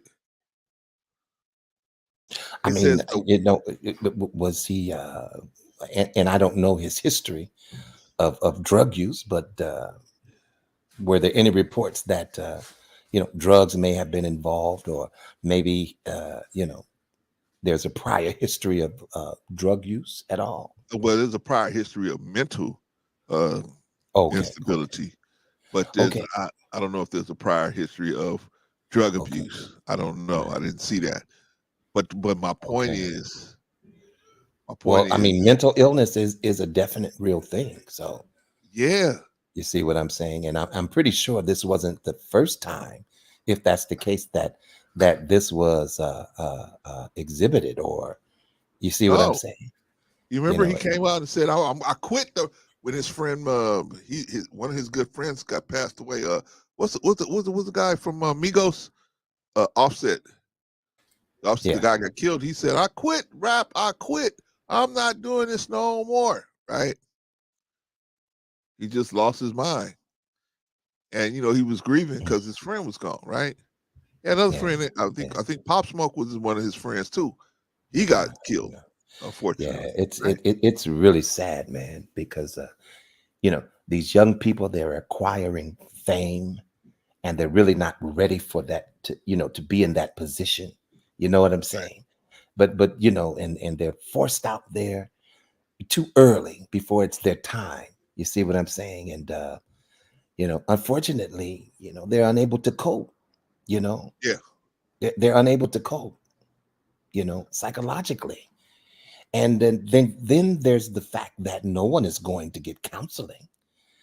No one's going to get help. No one is advising them to, hey man, maybe you need to go see My somebody. point. That's You my see, point, mental right? health is something that we should take very seriously. We shouldn't take that lightly. You know what I'm saying? Yes. If you're seeing things and hallucinating only on Tuesday, you need to go check that out and see somebody. But see, that was You see what I'm point. saying? That's my point. When And I it's do. unfortunate that a lot of the younger individuals we see, in the rap world, in the entertainment world, you see what I'm saying? Everybody wants to be famous, but when you are catapult into that space, the way some of these young people are, they're not ready for it. They don't know how to function in that space Right. where everywhere you go, you see what I'm saying? Your space is occupied with people. There's really hardly ever a private moment unless you're in the confines of your home. Yeah. Yeah. And so my heart, listen, man, my heart really goes out, to a lot of them, because they have no guidance. They're hanging out at all of these parties, and Yeah. everybody's just living lewd and rude, and and anything goes. You see what I'm saying? Yeah. It's just crazy. And you're consistently trying to keep up with the status, but you're incapable of doing it. But Can that you was imagine the mental stress that would cause on an individual? I mean, some of these celebrities literally go into hiding because they had no idea, that fame and celebrity would be the way that it is. You know what I'm saying? And then this young man possibly could have had a history of mental illness. So I don't know. Well, let me say this one. He did have some other issues that he had did, the other things, instances that he had did that showed that he has some a little bit of mental instability. But with the point that you made, which was I was going to make that point too, was that when you got all these yes men around you, right? Sometimes, man, they are going to keep you constantly. They'll keep you struggling because the money is coming in, and then they know that they know that you're going to continue to uh uh when the lights come on, they know you're going to play ball, so they don't mind seeing you struggling when you off stage, right? So they're not gonna call no counselor, because if they call these counselors, first thing counselor gonna say to you is, maybe you should take a break from all of this. This is a Right, lot of pressure, right, right. right? And what happens then? Mhm. The money stops flowing, right? So they don't want Yeah, that money to stop flowing. So they just keep you constantly going and going and going and going and going. Not you personally, right. but I'm just saying the person that's in peril at the time, like designer. He's in Well, peril. well, am I to understand that the young man took it upon himself to check himself in That's what he to a said he did. facility? Oh, he did. Yes, Okay, good, he good, said he good. did. He said he checked himself in. Well, that's But I good. mean, That's a yeah, good start. that's That's a good. good start.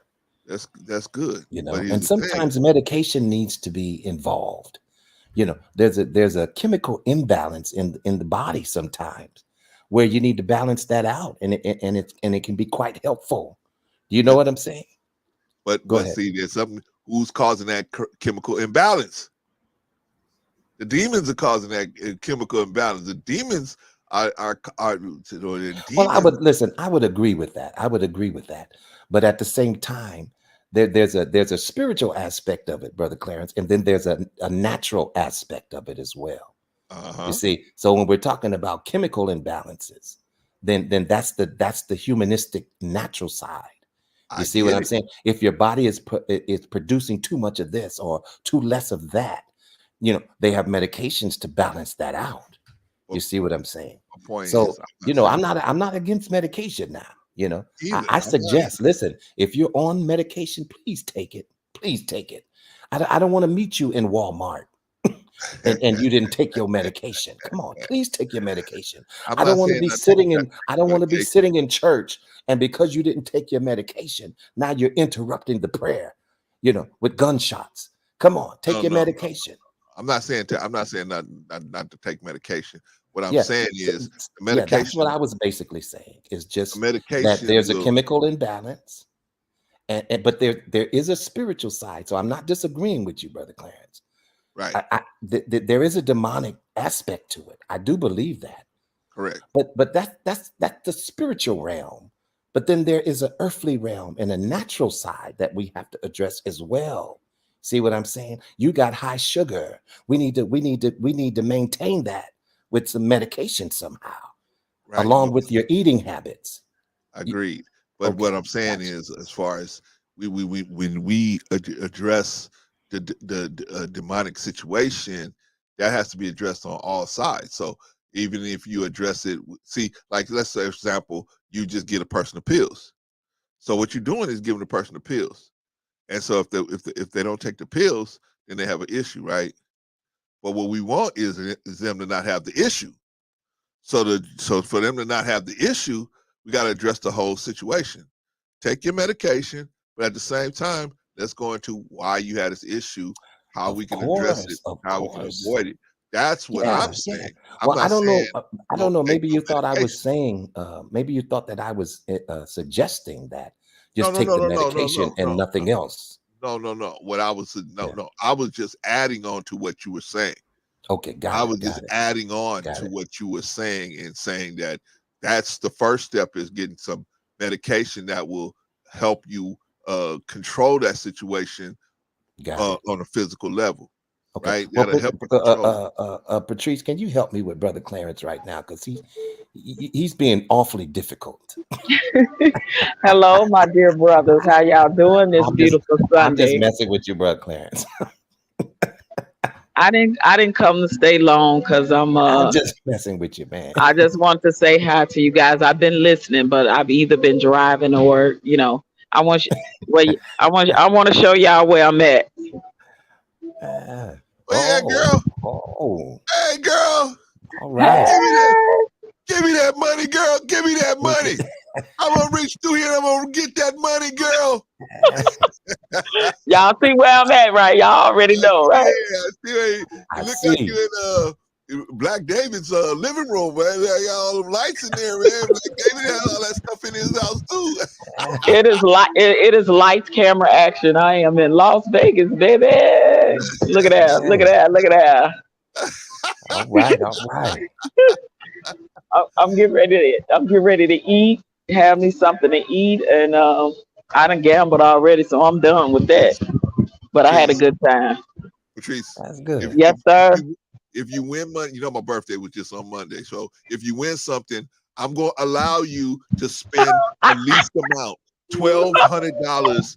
That's you could get away with just spending about $1,200 on just a birthday gift for just me. I'll let you Okay. do that because you're a friend of Okay. mine. Okay. Hey, everybody! Salute to the chat. Wait a minute. Um, Wait a minute, Vaughn. I don't think I like how she just blew that away, Vaughn. I don't yeah, I know. said. I said.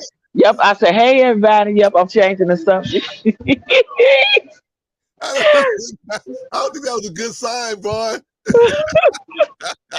Y'all, well, I also came here, because you guys know the situation with my ex's failing health. So I Oh also man.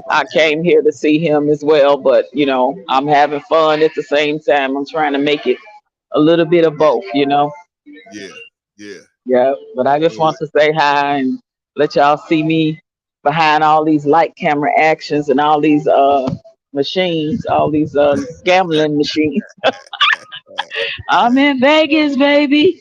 oh man. Well, have you some fun, girl. Be safe. Watch your back out there and have some fun here. I am. I love you guys, and I'll talk to you guys soon. I'm gonna All drop right. back down and listen, okay? Because I'm Okay. finna go get me some chow. All right. All right. All right. Love you, sis. All Bye. right. All right. That was Patrice, y'all, man. She checking in on us. Checking in on us. She, you know why she checked in? You know why Patrice checked in? Because Vaughn was messing with me. I got to call Patrice because Vaughn was messing with me. Vaughn was messing with me. I said, Patrice, Vaughn's messing with me. You got to come up here. All right, man. I guess Vaughn said he'd be right back.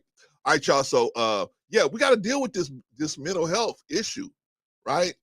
I think me and Vaughn, we agree on the fact that, hey, man, you know, it's a two-pronged approach. You have to attack it from a physical level and not only and a spiritual level as well, because we can't have people running around not taking their medicine. We're not trying to do that. I'm not trying to do that, right? Not telling nobody, hey, don't take your medicine. God will save you, right? We had a situation where that brother, what's that brother? Nature Boy. Nature boy. Okay. Yeah, he contributed to the death of this sister was a diabetic living in his camp. And they told her to stop taking her medicine. She eventually passed away because she stopped taking her medicine because they said, Wow. oh, But no, God. Oh, go ahead, man. no. Why would they tell her such a thing? Because they told her that, hey, just eating raw foods is going to help you, right? How'd that work for Eddie Long? How'd that work for Steve Jobs? See, sometimes, yeah, you can eat raw foods. That's good, but sometimes you gotta, if the situation is that bad, you have to stay on your medication until you got to give God a chance, give God some time. Yeah, You know what I'm saying? God ain't the God that just snap his fingers. He takes time. He takes his time to do what he want to do. And sometimes you got to take your medication until he gets to the time where he wants to, do something very effective with your situation. It takes time. I agree. So you have to And take then your medication. yeah, and you know, you have to look at what it is that you're dealing with too. I mean, are you dealing with a person that has hypoglycemia, which is a low sugar level, or a person who has hyperglycemia, which is they have a tendency to have a high sugar level? Now, the person that has hypoglycemia and you're just telling them to eat vegetables and their sugar has a tendency to drop. Okay, come on. What logic is in that? See, but it's a You thing. see They what don't I'm know. saying? Most of these people that tell you stuff like that, they don't know the difference between hyper and hypo. They don't know, right? They just say, "Oh, you got that. Exactly. You a diabetic." Exactly. Oh, okay. Here, they won't even look at the medication to see is this medication for a person with hyperglycemia or hypoglycemia, right? They ain't even looking at that. They just telling this person, "Hey, we living out here. It is the best thing for you is to be out here in the woods, eating fruits and vegetables, eating berries, nuts and berries." And that'll heal you. That will heal you. Now let me tell you this. I know of an individual, and I know of an individual who had bipolar. Was diagnosed, with whatever the number is, or bipolar, right? And they were on medication. They definitely were on a medication for that, and they were going to counseling and all of these different things too. And they're a very spiritual person as well, but they did the natural stuff that they were required to do as well. And now this person has a testimony that they had stopped taking the bipolar medication for a certain amount of almost a year or so now. That's You see great. what I'm saying? And so it's not impossible that you can function without these medications. Yeah. but possibly maybe she took the medications, and through the counseling and through work, do you see what I'm saying? Yeah. She was able to come off of those medications. Yeah. When you take your You know? body and you get your body off of a certain type of diet and you create your body and build your body up based on a new diet, Yeah. then maybe you don't need the medications, right? Yeah. But Because I'm it's no not being, physician. I'm no physician, man. But I no, no, would no. say All right, this, Brother neither am I. Clarence. Because You we know, can't tell them, but who are we? Me and you tell somebody, hey, get off your medication.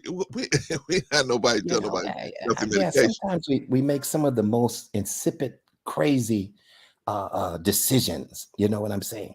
You know, that you're in church and the baby has a high fever, but you want to take him down to the altar so they can pray over the baby because Right, he has a fever of 104. right, And what logic is there in that? right. That's what you call faith without works. That's what you call faith without works. Well, You you should know, be on your way to the hospital. You should be on your right, way. You should have called the ambulance. right. You see what I'm saying? Put some work to your faith and then pray and ask God to bring the fever down. But for you to pray over someone who has 104 fever because you just want to trust God now. I just want to trust God. You know, come on, God has given us more sense than that. Well, I mean, You know, we living in a modern we time. we should deal with natural first and then spiritual. Yeah, exactly. You should arrest the situation with whatever by any means you can, naturally, and then give it time.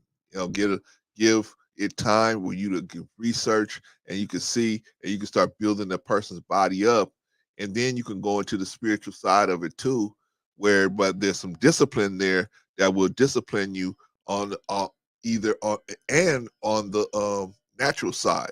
It's to discipline you from a certain kind of lifestyle. It's going to discipline you from a certain kind of diet. It's going to discipline you from doing things that's going to aggravate your condition, smoking, drinking, different situations that may aggravate the situation, so that God got time to work.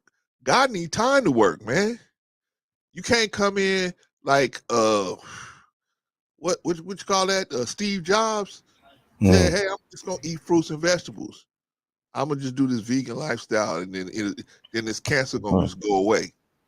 No, Yeah. buddy, it ain't like that. No, you need something that's gonna slow the cancer down and give God time, and then you building your body up and give God time to step in, right? But if you don't do it the right way, see, why do we need time? Uh-oh, Vaughn, it's coming. Why do we need time? Wait a minute now. What's coming? What's coming? Is it on I its way? feel it, man. There's something going on, man. It's a good word. A good word is coming over me. It's A coming. good It's word. coming. Oh Yeah, I Lord. feel it. I feel it. Not like that, but Vaughn, please, Vaughn. A good word is coming over me, Vaughn. I got to spread it. Okay. Why do we need time? Because God operates off faith, and faith needs time. It needs time to reveal itself. It needs time to reveal the level that at which that it's operating at, right? Okay, just because the desire alone does not reveal the level of faith we have for what we want. All right, you're talking good now. You're talking good. Go ahead. Uh-oh. Just because I want something, Vaughn, that doesn't mean that I have the faith and the longevity to hang in there until I get it.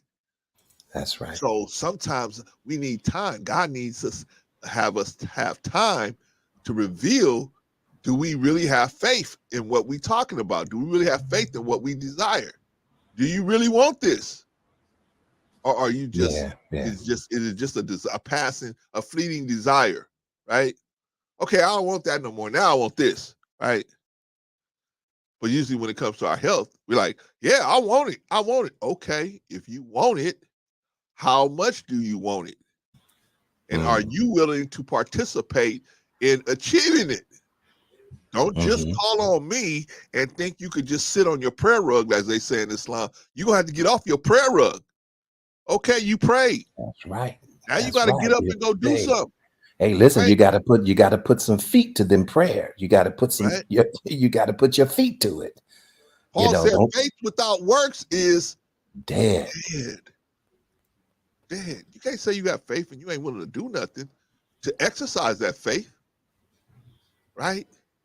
But I'm gonna take the baby up to the altar, like Vaughn said. Vaughn told me to take the baby. Baby got 110 temperature, and I'm taking it up to the altar. No, Vaughn didn't tell you that. Vaughn told you to call an ambulance. Yeah, the ambulance, the ambulance, or however you want to call it, but call it. Right? Because God gave all of us, and even if you in a crowd of people, there's somebody in there with some good sense. And you running up to the altar, they gonna say, "Stop, girl. Go call 911." Where you going? Right. Go call 911. Right? Mm-hmm. Preacher can't do nothing for that baby. I mean, independently, pray for it, but we all can pray for it. You need to take that baby to the doctor so the doctor can give it something. Give it some Exactly. life-saving medicine, right? Start an IV, Right? but all of these Something. systems that we have in place to help. And Shout they're out to there for a purpose. You know what I'm saying? They're there for a Yeah. purpose. Sometimes we get so religious to where we don't want to operate in some of what we call worldly things, like giving blood or receiving blood or having a surgery or taking medication. You see, these things are not put in place for no reason at all, ladies and gentlemen. Come on. Hey, You Vaughn, see what I'm saying? you remember God used individuals to practice medicine. You see what I'm saying? And it was for a reason. It's purposeful. It's not purposeless. Do you remember there was a time, Vaughn, where they would not give white people other than white blood, right? They wouldn't give them blood unless they had got it off a white person, right? That's crazy. Remember that? Brother Clarence, and it is, that was the mentality. And some people probably still carry that mentality. But, when I became a surgical technician and working in the operating room, and we would do, open surgeries where we actually opened the abdomen and, you know what I'm saying, and dissect it down to different organs to do whatever work they needed to do on that organ. You see what I'm saying?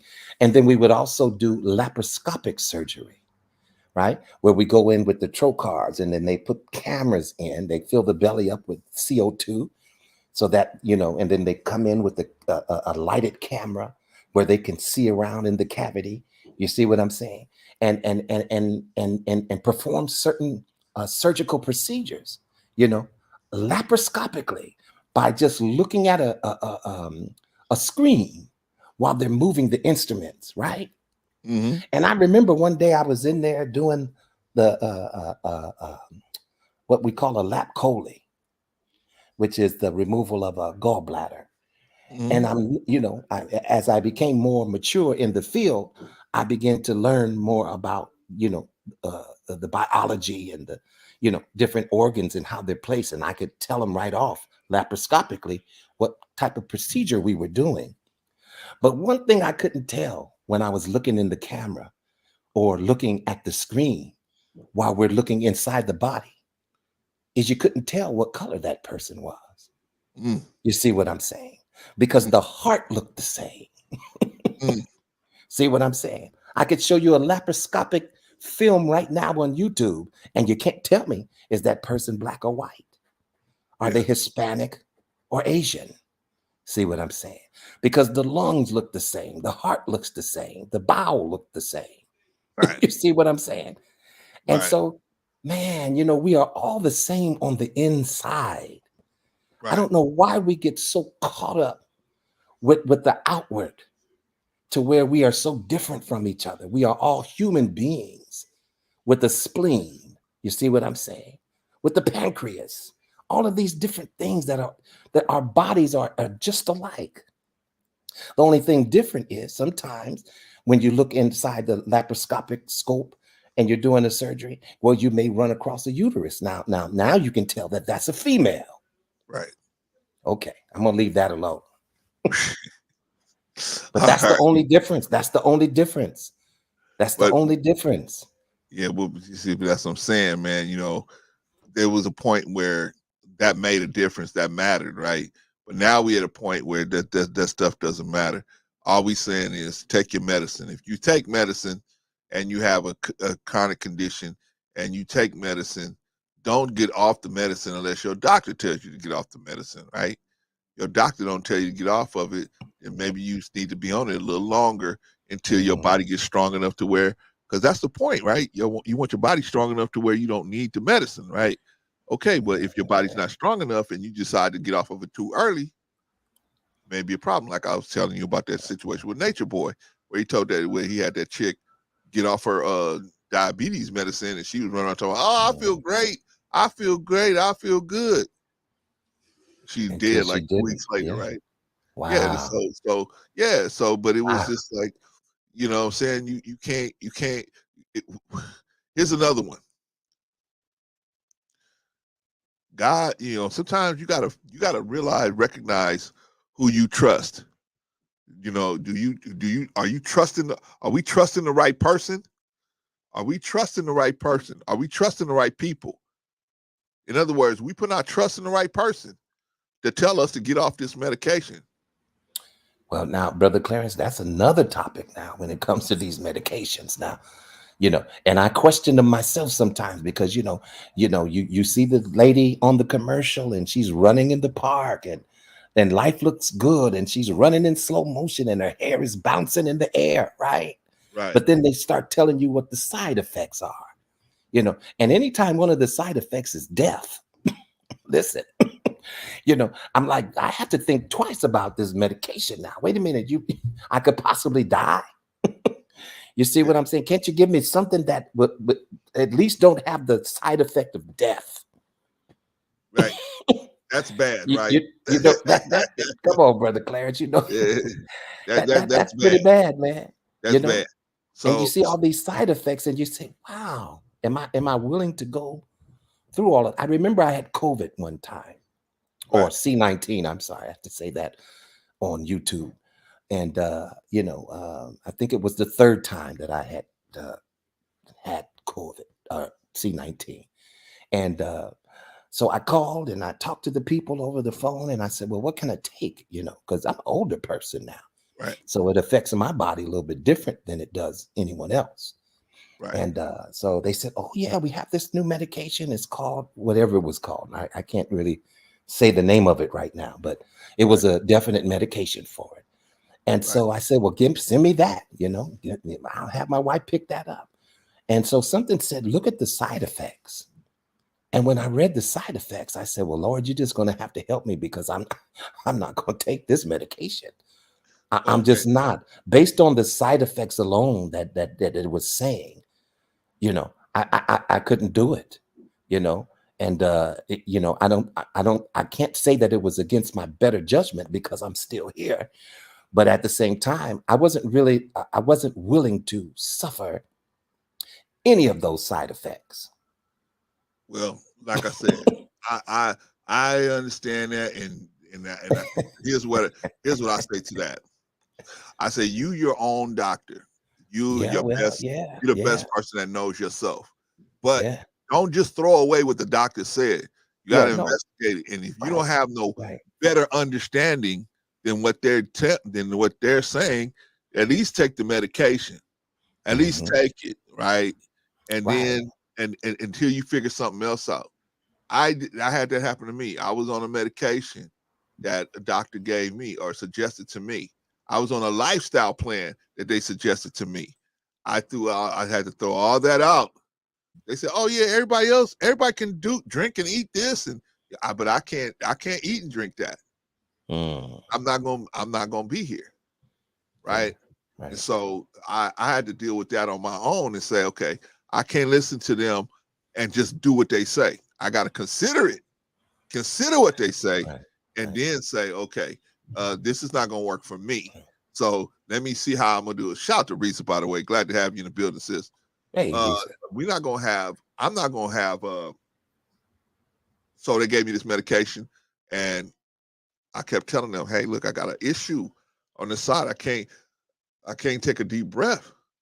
There's something stopping me from taking a deep breath. Mm, And so they was like, "Oh no, that's okay. You know, it's just your kidneys, man. You know, you just have problems with your kidney." I said, "No, this is not it. That's not it." I said, "Nah." I said, I got a real bad issue here." And so I ended up having to. I said, "Okay, so what I got to do is I got to take the medication." And then I took the medication until I found a supplement that did what the medication wouldn't do. Then And I that stopped. worked better for you, right? That worked better for me. Right. All my numbers got a lot better because Yeah. I started taking the Sometimes medication. sometimes you got to do what you got to do, man. Supplement. Yeah. But I'm just saying, I didn't just say, well, I'm not going to take the medicine and then end up splat, in a hospital bed. Right. I said, okay, I got to take this medication until I find something in lieu of. I got to find something in lieu of, right? Because I'm like you, Vaughn. I see all that. Yo, this is a great medication. Everything's good. Don't worry about it. Everything's great. There's one small side effect, Vaughn. Death, right? You're like, Hey, no, man, boy. like I said, man, if that's one of the side effects of the medication, now listen, we're gonna have to do some negotiation here. Shout out Can to you Jill find me the Compton. generic brand or something else, anything else, Right. I mean, Yeah, but what we fail to do a lot of times is the doctor prescribes a medication and he says, take this because it's going to help you with that. right. But what we do is we take it whole, and we just take it with the water and we go on about our business. But we don't research what the side effects are, because see, if you're suffering a side effect from the medication, sometimes it would tell you to stop it immediately. Consult your doctor. Yeah. But if you don't know what the side effects of the medication is that you're taking, see what I'm saying? When you Right. do have a side effect, now you just ignore it. Right. So you have to be a little more proactive when it comes to your own health, when it comes to taking medication too, as well. I don't know how we got on this medical thing, but we were talking about I'm kind of designers' mental liking it. health.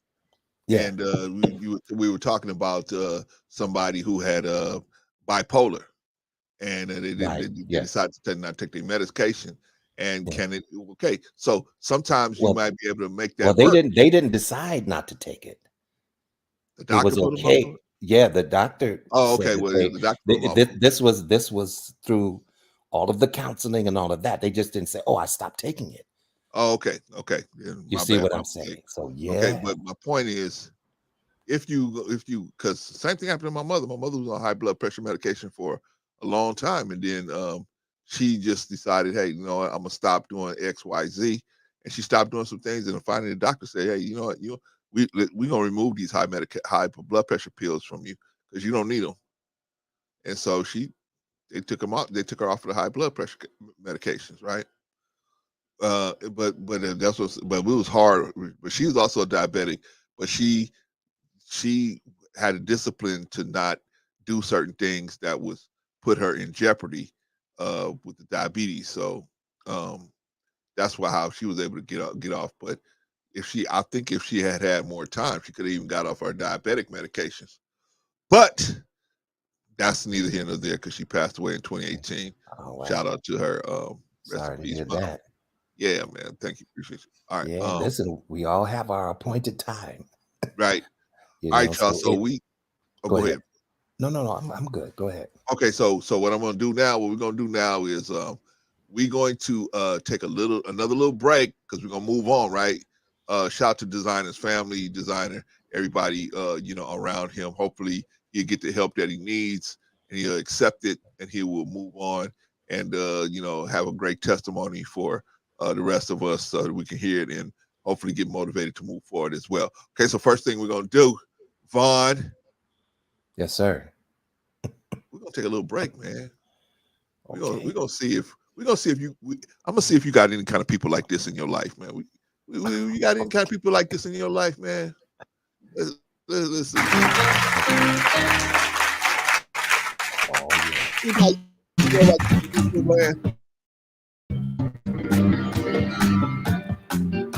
Then we're gonna bring up the motor.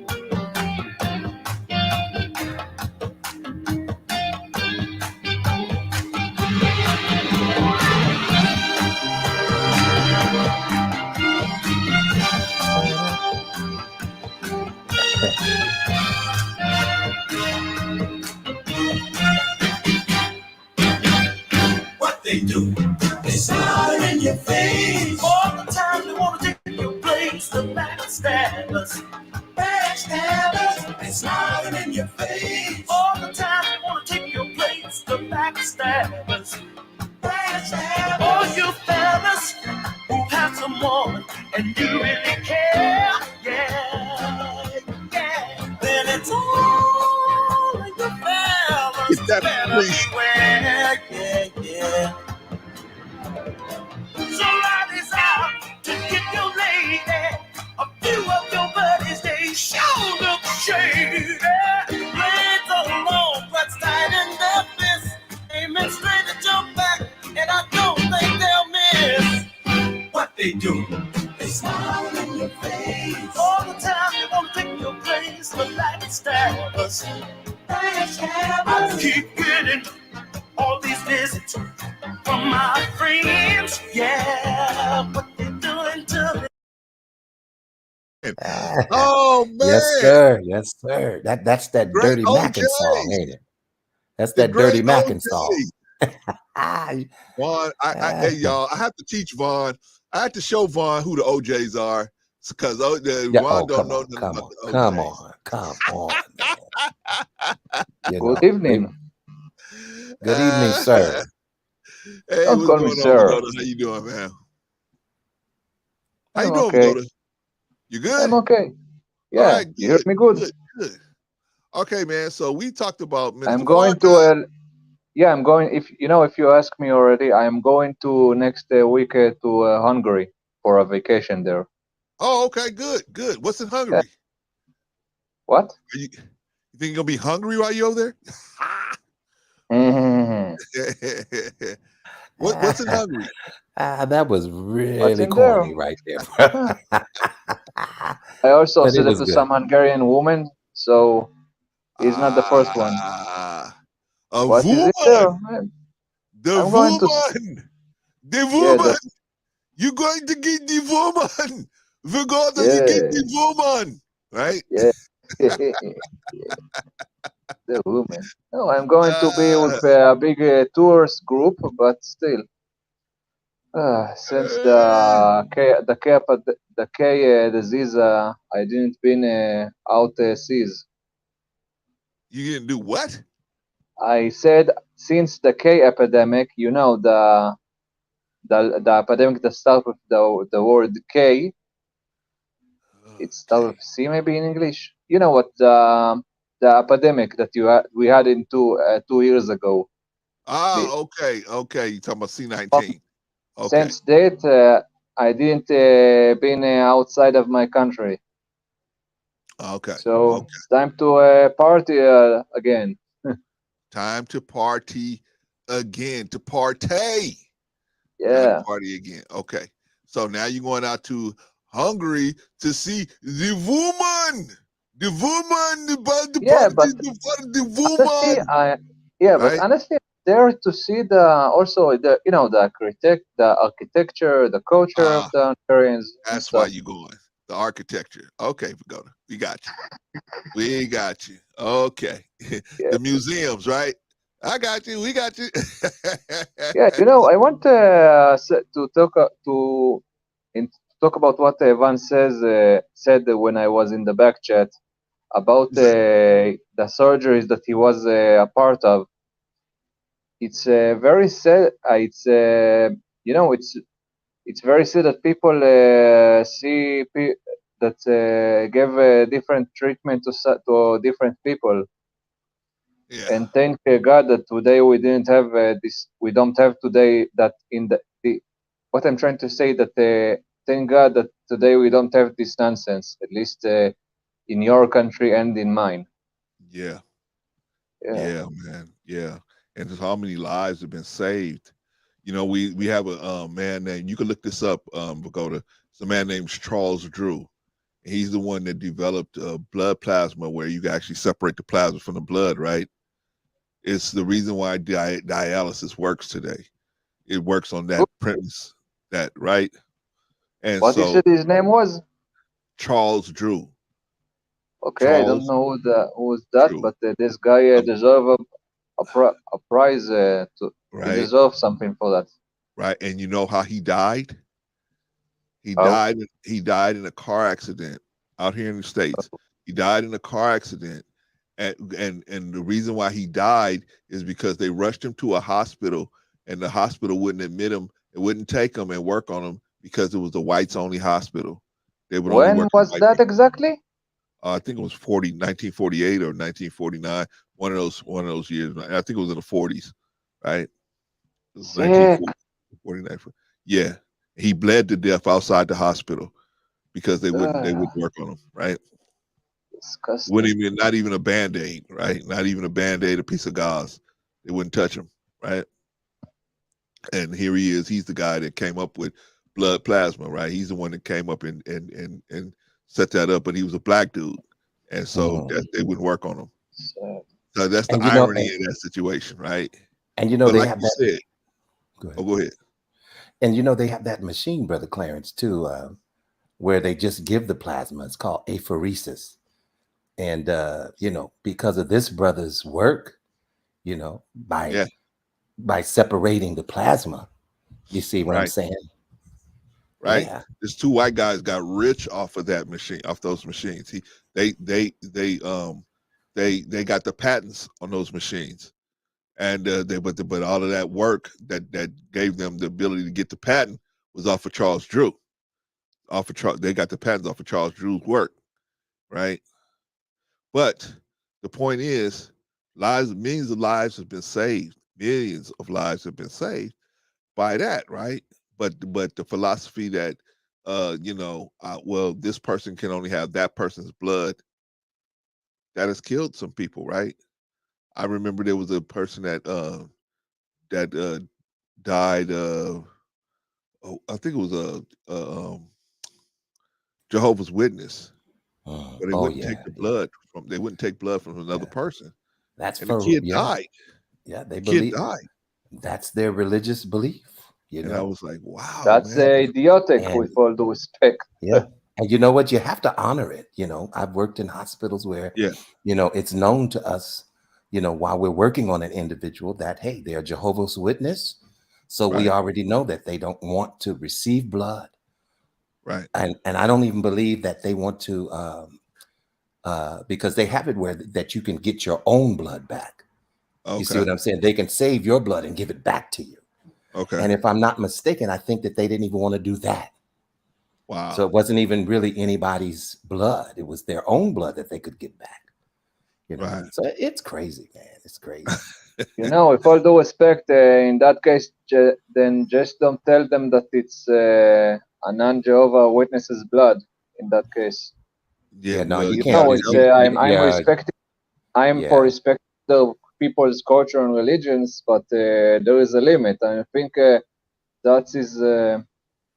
Come on, that's nuts. If I will die, I will not care. I will not care what kind of blood I will get in order to live. Man, even it's a blood or an organ from a terrorist or something. Right, because of fear of malpractice, you know, they're not going to give the individual the blood who has signed paperwork to say, well, about what? guess what? They're not going to give an individual blood who has signed a paper saying, I refuse to receive blood based on my religion. That's a lawsuit. And many doctors are not going to suffer a lawsuit behind that. You see what I'm saying? That's how it is here in America. You know, it doesn't make any sense to me at all. I never heard of such a thing outside. I never heard of such a thing outside. We don't have this kind of animal here. Brother Clarence, do you remember that, Brother Clarence? You remember that episode on Good Times where I think JJ gave blood he had to give blood to a white guy or something like that. Do you remember that episode? I don't remember. And then when the white guy discovered that he was the one that gave him the blood, he said you should let me die. Well, yeah, you should have let me die. Yeah, I think I remember that. Yeah, I remember that. They did that on the Jeffersons too. Yeah, I remember maybe it was the Jeffersons. I can't remember which sitcom. It was on one of them. I think but it was you know the that, hey, listen, that was the mentality of people, man. You know, and it's sad. When was that you're talking about a TV show? Yeah, this was a TV show. This is in the 70s. Yeah, it's American. a television sitcom, like a comedy show. Yeah. Yeah, I know it doesn't Risa sound very said it was the comical, Jeffersons but too. Yeah, yeah. Risa said it was the Jeffersons too. Yeah. Okay, so it was the Jeffersons. To See, I tell got us it that mixed up. that was in the 40s, this kind of thinking less than a century ago. Ugh. Yeah, yeah. See, you a youngster, man. You wasn't there when this, like me and Vaughn were just coming out of the tail end of people like Yeah, really, yeah, really, yeah, really like that, yeah. We were and it kind of kids. just kind of Yeah. start dying down just a little bit as we were kind of coming up. But man, it was Mhm. heavy back in the 40s, 30s. Oh, in the Yeah, it was 50s. heavy. It was heavy. I Yeah, mean, American people really felt like that. You know what I yeah, mean? yeah, They, yeah. do you know that How old are you, Clarence? I'm 55. I'm I'm a 61. senior citizen. Well, No. at least so you wouldn't been in the 50s, in those 50s. Ugh. I wasn't born until 1968. I was born in the early 60s. Right. So so I missed a lot of that. So you're a hippie. Uh, So No. we have here a hippie baby. a hippie Yeah. baby. Oh, Vaughn is a hippie baby. I think I'm No, past technically the he was born I'm in the times of the hippies. I'm a love child, not a hippie. I'm love child time. Vaughn is hippie times. Vaughn is hippie times. Yeah. Well, Go ahead.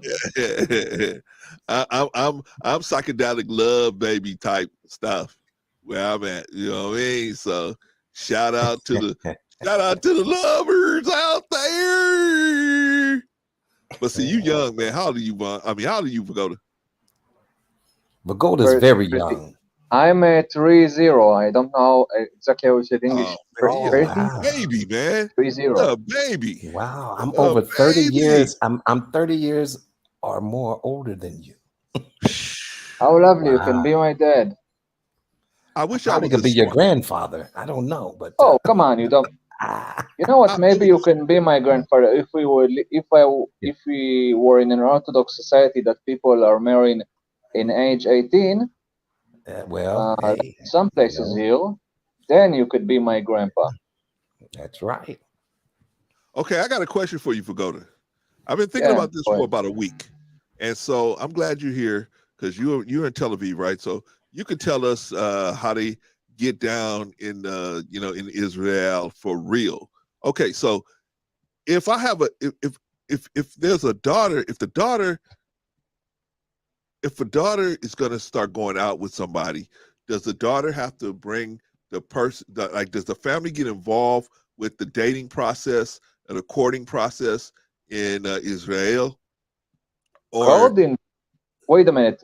Let's talk about every part of what you ask. First of all, it depends on which in which state they are. You know, sooner or later you will take the woman to your family and vice versa. okay, But you know, okay, it's but my point is that commonplace? Like here in America, it's commonplace where the family is not involved in the sexual selection process. The family is pretty much not involved in that situation anymore, and the family doesn't meet the person until after so much time has been spent with this person we are on the talking back about end, a year or something. maybe, or maybe 6 months or whatever, that Mm-mm. people have gone out with them for a while, and they've probably been intimate and stuff a couple of times at least, Okay, and let me then tell you. Let me tell you something. First of all, when I a few years ago dated a woman from a foreign country that were coming to study here, my parents were no had the idea about her from the third date, and in the and from and I did a very stupid thing. Even my buddies tell me. In the sixth date, I brought her to see. It was the World Cup in that time. I brought her to my mother's house to see football with us. So okay, she met that woman met my mom. okay, We do in but in general, it's your parents and family are will know about the woman that you're dating with, and they will meet her not after a year, not after half a year, maybe after a month or two, I think. It depends. But in here, you don't meet the parents after, I don't know, a year or two. After a year or two, you marry, or even less. Okay, so like I said, then I'm assuming that you as if you're dating a woman, then it's more commonplace for you to meet the parents early on as opposed to later on. Am I correct? Yeah, but of course I don't meet the parents in the first week that I Oh no, no, dating no, the woman. But no, if after, but I very think soon. maybe after At the least 10th day before the or 6 months, something like right? this. You're gonna meet What? the parents before 6 months have expired, right? Of course. Okay, I so think see, after I'm the just saying. 10th date, maybe. Well, see, in America, it's the reverse, right? You are not going to meet the parents until after the person feel like you're going to be around for a while. So that may be a year, that may be a year and a half, that may be 8 9 months, whatever. But it's definitely not going to be in the beginning throes of the relationship. Typically, just Wait a minute, but sometimes the it happens. parents, if I may ask, the parents don't see the Facebook or aren't in connection with the son or the daughter, and they don't ask them how it's going with their lives? Yeah, I'm sure they do, but the people, because everybody is doing so much stuff on the low out here, so they just, you know what I mean? They tell them, "Oh, everything's great," and the parents don't investigate it, especially if they're an adult child, right? If they're an adult offspring, AKA me. aka You mean what me? you or anybody. I mean, I'm just saying anybody. If there's an adult child, right? If the person's over 18. What can the parent do? Can't force the child to do it. You can't force this person to do No, anything. but You can't. still the parents are still have a part of in his life. They're Yeah, still but in you can't contact with force him, somebody. and you get and the bigger family are still a part of his life. You Yeah, know, but if you can't force anybody to go. You can't force. Saying you can't force. nobody, you got the wrong idea. Nobody is forcing anything, but the parent still has the man child still listen to his parents and stuff. The parents don't dictate to him with who he's going to marry, but still, in terms of asking counseling and stuff and getting good ideas from, you have the parents. Yeah. I agree with you. It's just in America, people don't look at And it that way. somebody needs to finance your wedding, no? Uh, yeah, but a lot of people not getting married over here as much anymore. So it's a different ball game. And so I'm trying to find out, does it work better for the parents to get involved early and the family to be involved with the courting of with the courting process, because I think you get better results when the family's involved. Like I think more Depends marriages. which family. It depends who is the family. If it's a Bedouin family, no, no. But if it's a normal family, then Of course, I'm talking about a normal family, of course, Pagoda. If you're gonna have a problem, if the family is messed up, then typically the offspring's gonna be messed up too. So, but you need yeah. to see. Even the person, if we got into this, let me say something here. Even if the person that I will marry to is not is okay, still you need to take to think of also about his family, because if his family is nuts or dangerous or something, then it will not be a good idea to build a house with that person, Wait a minute, because you're not going to ride into the sunset and never see his family again. right? They're going to be in your life. Wait a minute, but Pagoda, you just say his family? Did you tell us something, Pagoda? No, I mean her family. I mean, you trying to tell us something, man? No, I meant her. All right, It's man. for her family. All right, man. Okay, I agree with you. Pagoda. That's it would have worked out a lot better. And I'm just trying to I'm trying to show. I meant his or her family or whatever you want to call it. Yeah. See, You know, I'm no homo. I agree with you. I agree with you. I agree with you. Right. So you know, I think he or she should the family should get involved early if they're truly looking for marriage. But in America, most people are not looking for marriage. They're looking for casual sex partners. That's what they're really looking for. All right, y'all. And We you're got to very move lucky on. for it.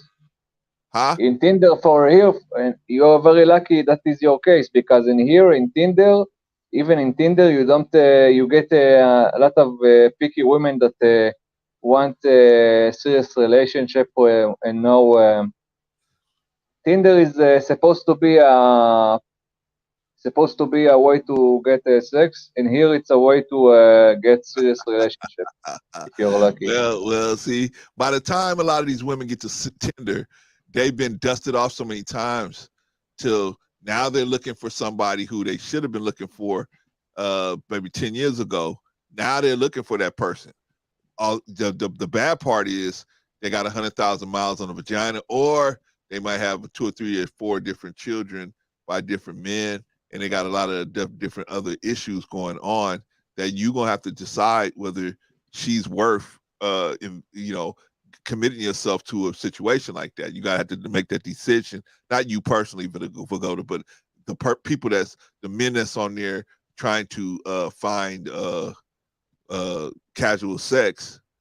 They're gonna have to decide, okay, is this person worth it? Because most women after a certain age are not looking for casual sex anymore. They've had a lot of casual sex. They don't need to be on Tinder to get casual sex. If they want it, they can get it. So now they're looking for something else. They're looking for, somebody to be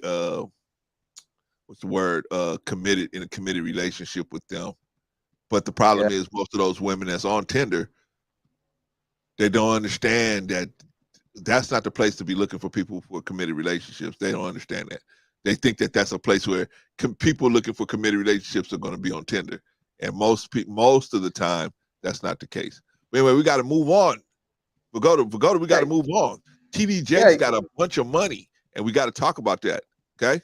Yeah, I can ask you a question before we can move to the next subject. Of course. What do you think? What do you and our friend Van think about the new Cleopatra documentary TV show that's going to come up in another 2 days? Exactly. In another 2 days. What is it? Say it again. The new Cleopatra document TV show. Yeah, because you know that the Egyptians are very angry because of that the trailer that the wife of Will Smith is behind that TV show. Oh yeah, I have no idea. I saw a little trailer about it, but I have no idea or what, and really the ones who's probably most educated to speak on it is the Egyptians. They're probably the most educated to speak on it. It's not going to make a difference in my life and the situation we got going on over here in America, in my opinion. But let me tell you something. Let me give you a little spoiler. I think this TV show is going to piss a lot of it, not just in Egyptians, but also Greeks and others. And if I was you, or in general, or somebody from your community, I would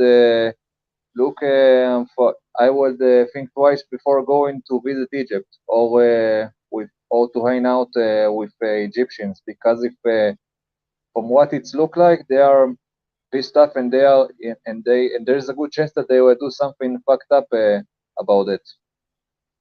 Well, thank you, Pagoda, for letting us know. Appreciate that, man, and we will take that into consideration. Thank you, sir. If we decide to go down to Egypt, but now we got to talk about something else. Okay, let's hear it. Okay, We're going to talk about the good pastor, TD Jakes, and the good pastor got some money. But before we do that, Bud, before we do that. Well, I hope you pull up the article so we can read it. I'm gonna put up a article. I don't know if it's Okay, exactly good. but I'm Well, gonna put up a yeah, at article least do about it. that. Yeah. But before we do that, we're gonna take another little break. And we're gonna move on over to TD Jakes getting this money from Wells Fargo. TD Jakes getting his money. All right, y'all. But before we do that, that's a lot of cash. let's listen to the great spinners.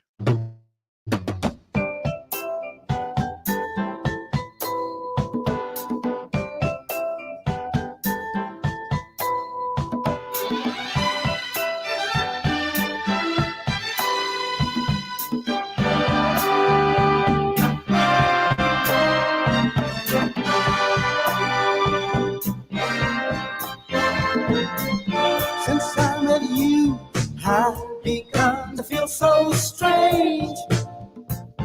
Every time I speak your name, that's funny.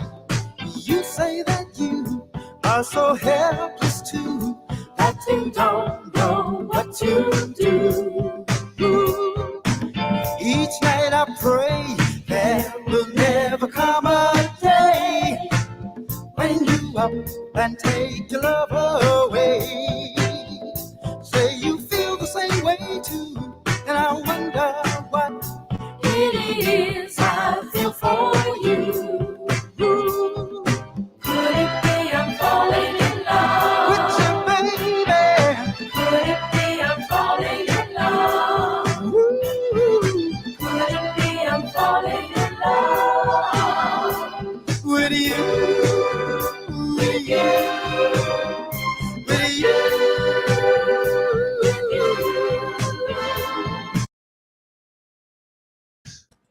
All right. Yeah, the spinners. I gotta educate Man, Vaughn. you pulling them out your hat today, Brother Clarence. You pulling them out of your hat, man. I gotta educate Vaughn again. Vaughn, that was the great spinners. Yeah, I grew up listening to that good old music. That was the spinners. I remember listening to that on the school bus. Yeah, Okay, man, come so on, man. that was the great spinners and Vaughn, and that was the great Felipe Wynn singing leads on that beautiful song there. Oh, is that right? Okay. That was the great Felipe Wynn. Unfortunately, passed away, but definitely dude, man. Okay, well, look, let's get into it, man, because I'm very interested in this in this next segment because I just want to know how and what does this all entail, for you to be able to pair up with Wells Fargo. Well, for $1 billion. Now, that's not 1 million, right, Clarence? No, that's 1,000 million, right? Wow. Come on, man. We got to talk about this. We got to talk about it. Okay, so let's before we go into this, we got to put some stuff on the table first before we got to look at it. So, TD Jakes is a pastor, right? He's a pastor of a church. He has church buildings, he has nonprofit businesses, and he has for-profit businesses. Okay, and Wells Fargo, has teamed up with one of his for-profit businesses.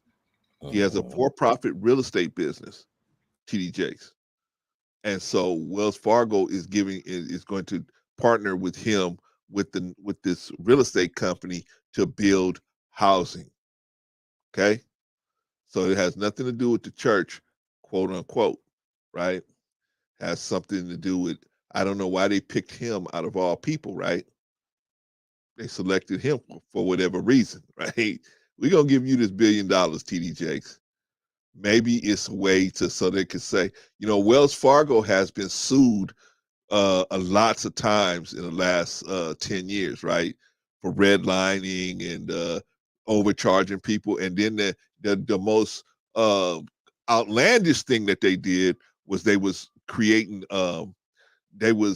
taking people and making accounts in people's names they didn't know about, right? So that the people could get the commissions. They was signing people up for services that never agreed or signed up, asked for the services, Right. I right? remember that. I remember that. Okay, so they had to pay like 10, I don't know, man, it was like $100 million or something like that for that, just that alone, right?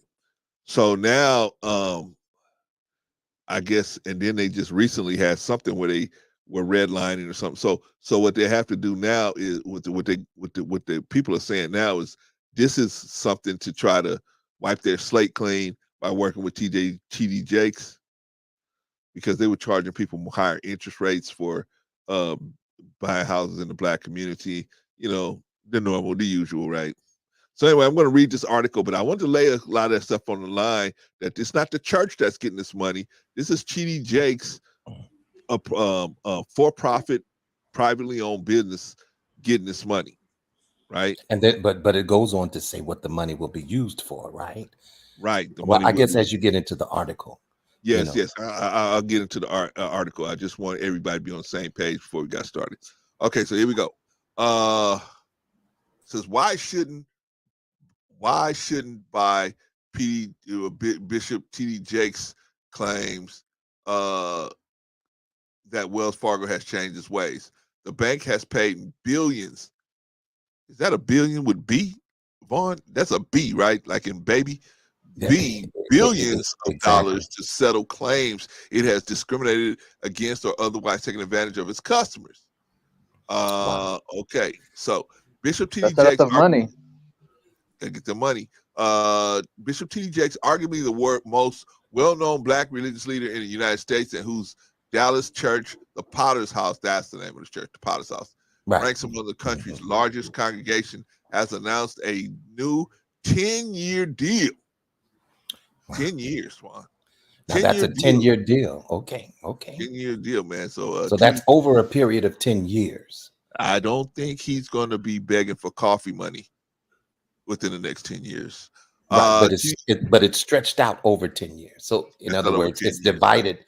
This billion is divided by 10. Right? Yeah. So what? 100 million a year. All right, go ahead. Not bad. Not bad. The TD Jakes Group and Wells Fargo to build mixed income communities in underserved neighborhoods. Okay, now is that a bad thing though? I don't think that's a bad thing. Do you think it's a bad thing? I don't. No, so far, so good. I don't see that as a bad thing so far. So far, so good. I see them do the same thing down here in Watts. Right, to build mixed income communities in undeserved neighborhoods. Okay, go ahead. Underserved. Right. Underserved, because they get the tax breaks for doing that, right? Not undeserved, but underserved. Underserved. There you go. Okay, come on, let's say that like now. Tennis, right? Make it plain. Make it plain. So I see them do the same thing down here in Watts, right? They had a housing projects out here in Watts called Jordan Downs, and so they knocked down the Jordan Downs and they put this mixed use community up here, and then they put up a commercial center around it, and it's thriving over there. It's thriving, even though it's in the hood. It's in the hood. It's right there on the border of 3 the hard way, man. Compton, Watts, and Long Beach, right there. It's in the middle of right there. It doesn't have a very good reputation over there in that area. Yeah, right? man. It's not some place where you normally would be hanging out at night, right? Exactly. All right. So even though the partnership is not with his church, okay, let's read that again, because some of y'all saying they gave his church all this money. Even though the partnership is not with his church, Jakes is still best known as a pastor, and in working with a financial institution that's been repeatedly accused of racist lending practices, Jakes will likely be hurting a Black community he says he wants to help. How? I don't understand that one. You understand that one, Vaughn? Well, I mean, now, as you continue to read, I'm just saying, because of the history of Wells Fargo, and their type of discriminatory practices. You see what I'm saying? Some people would say, well, hey, I think this is going to hurt us more than it's going to help us, but I'm not sure. So let's just keep reading. Okay. I don't And get then it. I have lots of questions.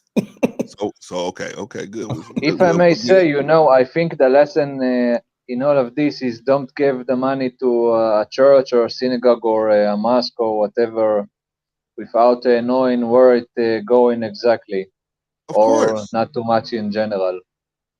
Of course, man. You are a genius. You're a genius. Hold that Thank thought. you. Hold that. All right, indeed. His partnership with Wells Fargo is tantamount to his working with the Fox to raid the hen house. What? See, I don't get that. Wait a minute. You are talking about Louis Farrakhan? That's No. This is not Louis Farrakhan. This is T.D. Jakes. It's the Christian preacher. Okay. T.D. Jakes. Okay, and okay, so for almost 20 years, Wells Fargo has had an abysmal record in the African American community regarding mortgages and loans. Let's see what the word abysmal. Let's see what the word abysmal. Abysmal. Okay, let's see what the definition of abysmal. Extremely bad, appalling. Yikes. Right? Regarding mortgages and loans, according to a federal prosecution starting 4 years before the 2008 financial crisis that caused the Great Recession, Wells Fargo, the fourth largest bank in the U.S., discriminated by steering approximately 4,000 African American and Hispanic wholesale borrowers, as well as additional retail borrowers, into subprime mortgages when non-Hispanic white borrowers with similar credit profiles received prime loans. Baltimore City officials complained that it was at that time Wells Fargo's policies had pushed hundreds of borrowers in that city into foreclosure. Yikes. 4 years later, in 2012, Wells Fargo was ordered by the Justice Department to pay $175 million to settle allegations that it discriminated against African American and Hispanic borrowers between 2004 and 2009. Wells Fargo denied that he had actually discriminated and said in a settlement that Wells Fargo is settling this matter solely for the purpose of avoiding contested litigation with the DOJ. The $175 million included $125 million to borrowers who were discriminated against and $50 million in direct down payment assistance to borrowers in communities around the country where the department identified large numbers of discrimination victims and which were hard hit by the housing crisis. In 2018, the National Black Church Initiative, a coalition of 150,000 African American and Latino churches that fights racial disparities, announced a worldwide boycott of Wells Fargo because of that history of pushing subprime loans on Black people. But complaints against the Black bank didn't end. In a class action lawsuit filed in California in April 2022, Wells Fargo once again was accused of racist lending. According to the plaintiffs, that class action lawsuit, the Black loan applicants with high credit scores were given interest rates that were higher than white loan applicants with high credit scores. In denying those claims, Wells Fargo said in a statement, "We are deeply disturbed by the allegations of discrimination and we believe do not stand up to scrutiny. These unfounded attacks on Wells Fargo stand in stark contrast to the company's significant and long-term commitment to closing the minority home ownership gap." In March, a federal judge in Ohio held off approving a $94 million settlement between Wells Fargo and borrowers who claimed the bank wrongly sent their mortgages into forbearance. He wrote that the class action suit in California needs to be resolved first. In a separate set of complaints that don't allege racism, in January, the Consumer Financial Protection Bureau announced that Wells Fargo broke federal consumer laws that apply to financial products, including auto loans, mortgages, and bank accounts, and that it would be paying $2 billion. That's a billion with a B, right, Vaughn? That's a B like baby, right? Like Yeah. box tops. Yeah. Oh boy, like box tops. To Wow. customers who were harmed plus a 1.7 billion. That's 2 billion plus 1.7. That's $3.7 billion. Almost 4 billion. Yikes. Hey, man. See, Vaughn, I told you, Pagoda is smart, man. Pagoda is very smart. Goes to the victims relief fund. That's still not. That's not all. In May of 2022, the New York Times quoted 7 people who had worked or still work for Wells Fargo who said they'd been instructed to give sham interviews to so-called diverse candidates after the company had already decided to hire someone else. And some shareholders have filed suit against Wells Fargo, claiming that the sham interview policy had hurt the company's reputation and stock value. In a written statement to Bloomberg Law, a spokesperson said Wells Fargo is deeply committed to diversity, equity, and inclusion. We disagree with the claims and look forward to defending ourselves against them. Despite what the company says in its statements about its commitment to fair hiring practices and fair lending practices, there appears to be a pattern with Wells Fargo, one that the National Black Church Initiative thought was troubling enough to call for a boycott. Why then is Jake's partner with the lender that has an abysmal record in the community he says he wants to serve? Oh man, come on, man. I can't read all this, man. Okay. Wow, yeah, that's a lot to unpack, right? Yeah, I'm just trying to say. Now, see, here's my question before you go any further. Okay.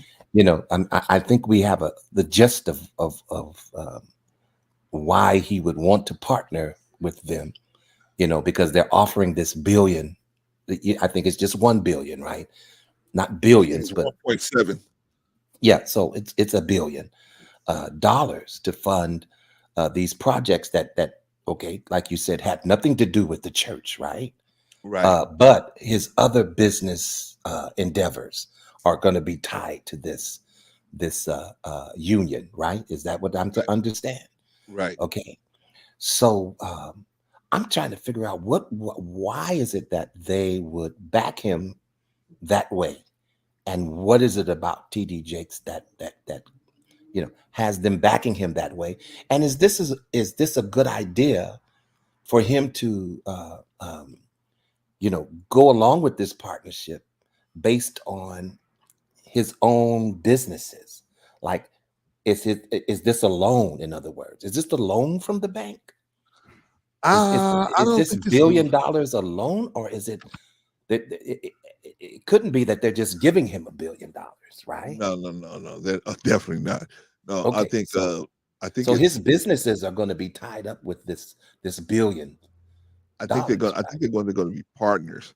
I think they're going to be partners, and TD Jakes is going to probably be the managing partner, while Wells Fargo is going to be just the silent partner, giving the money, and just being able to track what's going on. Well, But it really didn't go in depth with what will be done with these funds. From what I understand, that he's going to build some low income housing, right, basically build an entire neighborhood or practically a little small city, right? yeah. They do the same thing out here in Georgia. Right. Okay. And so I think that's a good thing. I mean, if the money could be properly appropriated, you see what I'm saying, and we can see where it's going, because the church is very good for misappropriating money. Yeah. And I didn't make that up. You can just well, that's just it and is. you know what I'm saying. And I'm not putting that on Jakes or anything like that. I have a high regard for TD Jakes as a minister. I know that he's not perfect within his own flesh, but I do respect his ministry. I respect his teaching.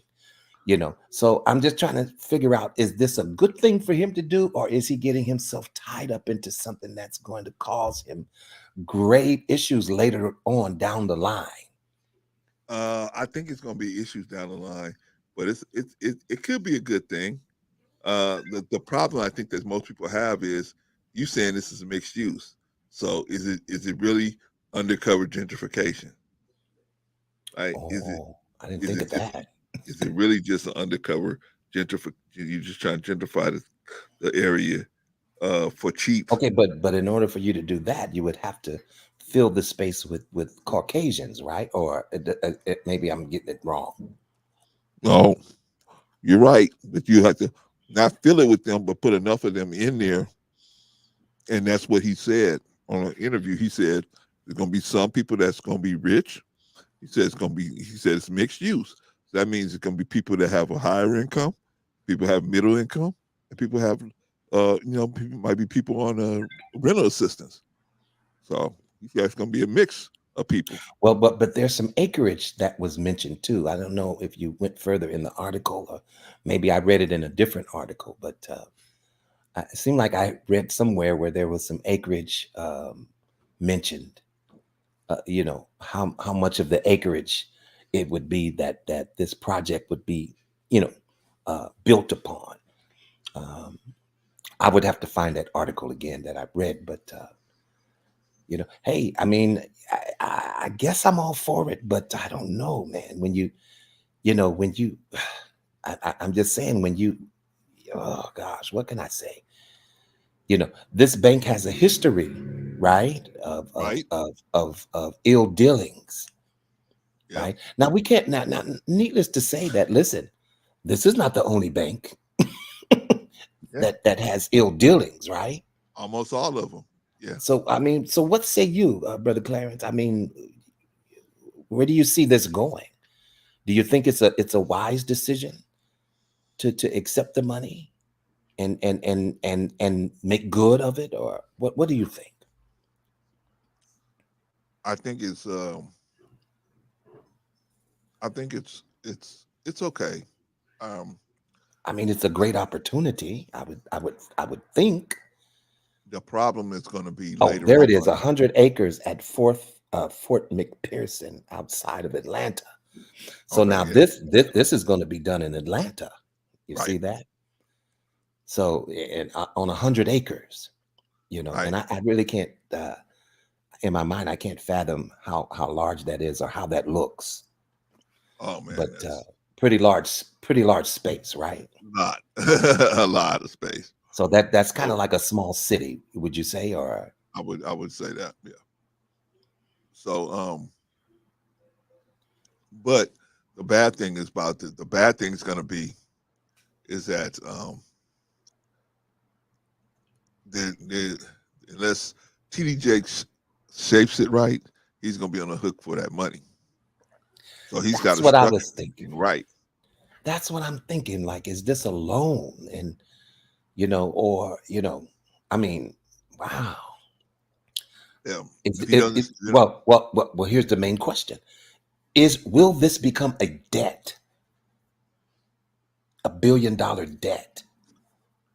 I wish somebody could help me with this, but It could be. It's just I think it's going to be a partnership. I think what they're going to start out trying to do, and the way they sold it to TD Jakes was, we're going to just partner with you. So you're not going to be held responsible for this money. You're just going to have to go out and manage the projects, and find the projects, and let's start building and managing them. Okay. We just need your name to be involved in this situation, right? Okay. But I think, like most of these big companies, what they're gonna do is switch up. Once they actually get the things moving and they're moving the way they want to, they just switch up and they say, oh, you know what, we don't want you to be on the board. We don't want you to do anything. Just manage. That's all. Just manage the properties, and that's it. But I think TD Jakes gonna have very, very little to do with where this money goes. That's my opinion. Wow. Okay. And I think now, if he can get a lot of black people in there, cool, because they probably need it, right? So basically, you're saying, Brother Clarence, that this may not be a deal that benefits African Americans, Well, it would be the first one if it is.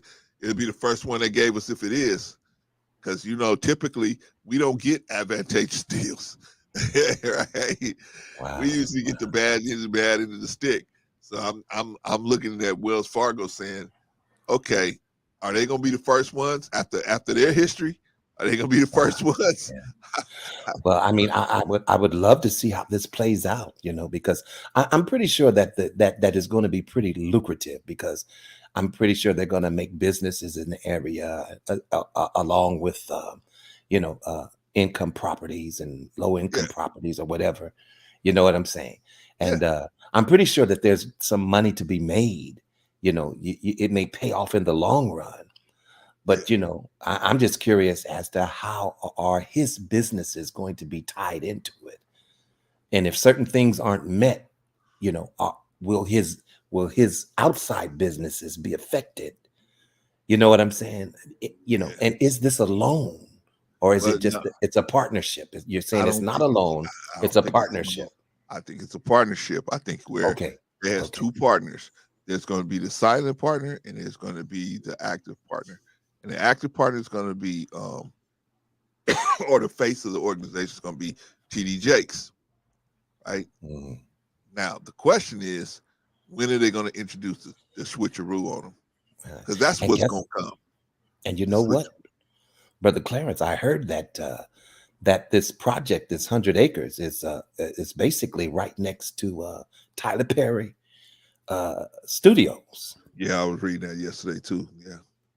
and they do business together as well. So you know, I don't know how people are Yeah. reading into it, but you know, But it was a good, I thought it was an interesting story. So they made a good choice to get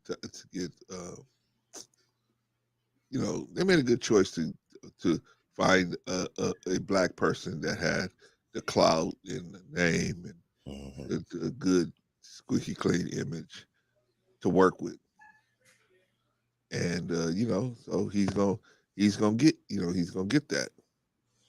Well, So, listen, my prayers go out to Bishop Jakes, and hopefully this is um, this is something that could turn out to be something good, and hopefully, hopefully, yeah, hopefully, but you do have to step out on faith sometimes when yes. you're doing business with certain individuals, and I know he's probably going to get flack because this particular bank is known for its racist dealings when it comes to people who are trying to borrow money, or how they dealt with the funds and all of that. So That doesn't matter. That doesn't matter. yeah. That's like saying, um, you know, you're gonna get $4,000 back on your taxes, right? Where you get it from, Vaughn? I'm getting it from the American government. Well, the American government got years where they watched us be enslaved. I'm not going to take this $4,000 taxes, this money. Why should you not take it? Okay, so Mhm, they was already racist. Okay, cool, but that don't mean you shouldn't take what's coming to you, mhm. right? It's coming to Yeah, benefit you. Take it. You yeah, should take yeah, it. yeah, yeah.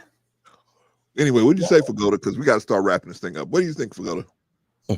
What I think, I didn't pay much attention. I was doing something, but I hope the problem would be solved.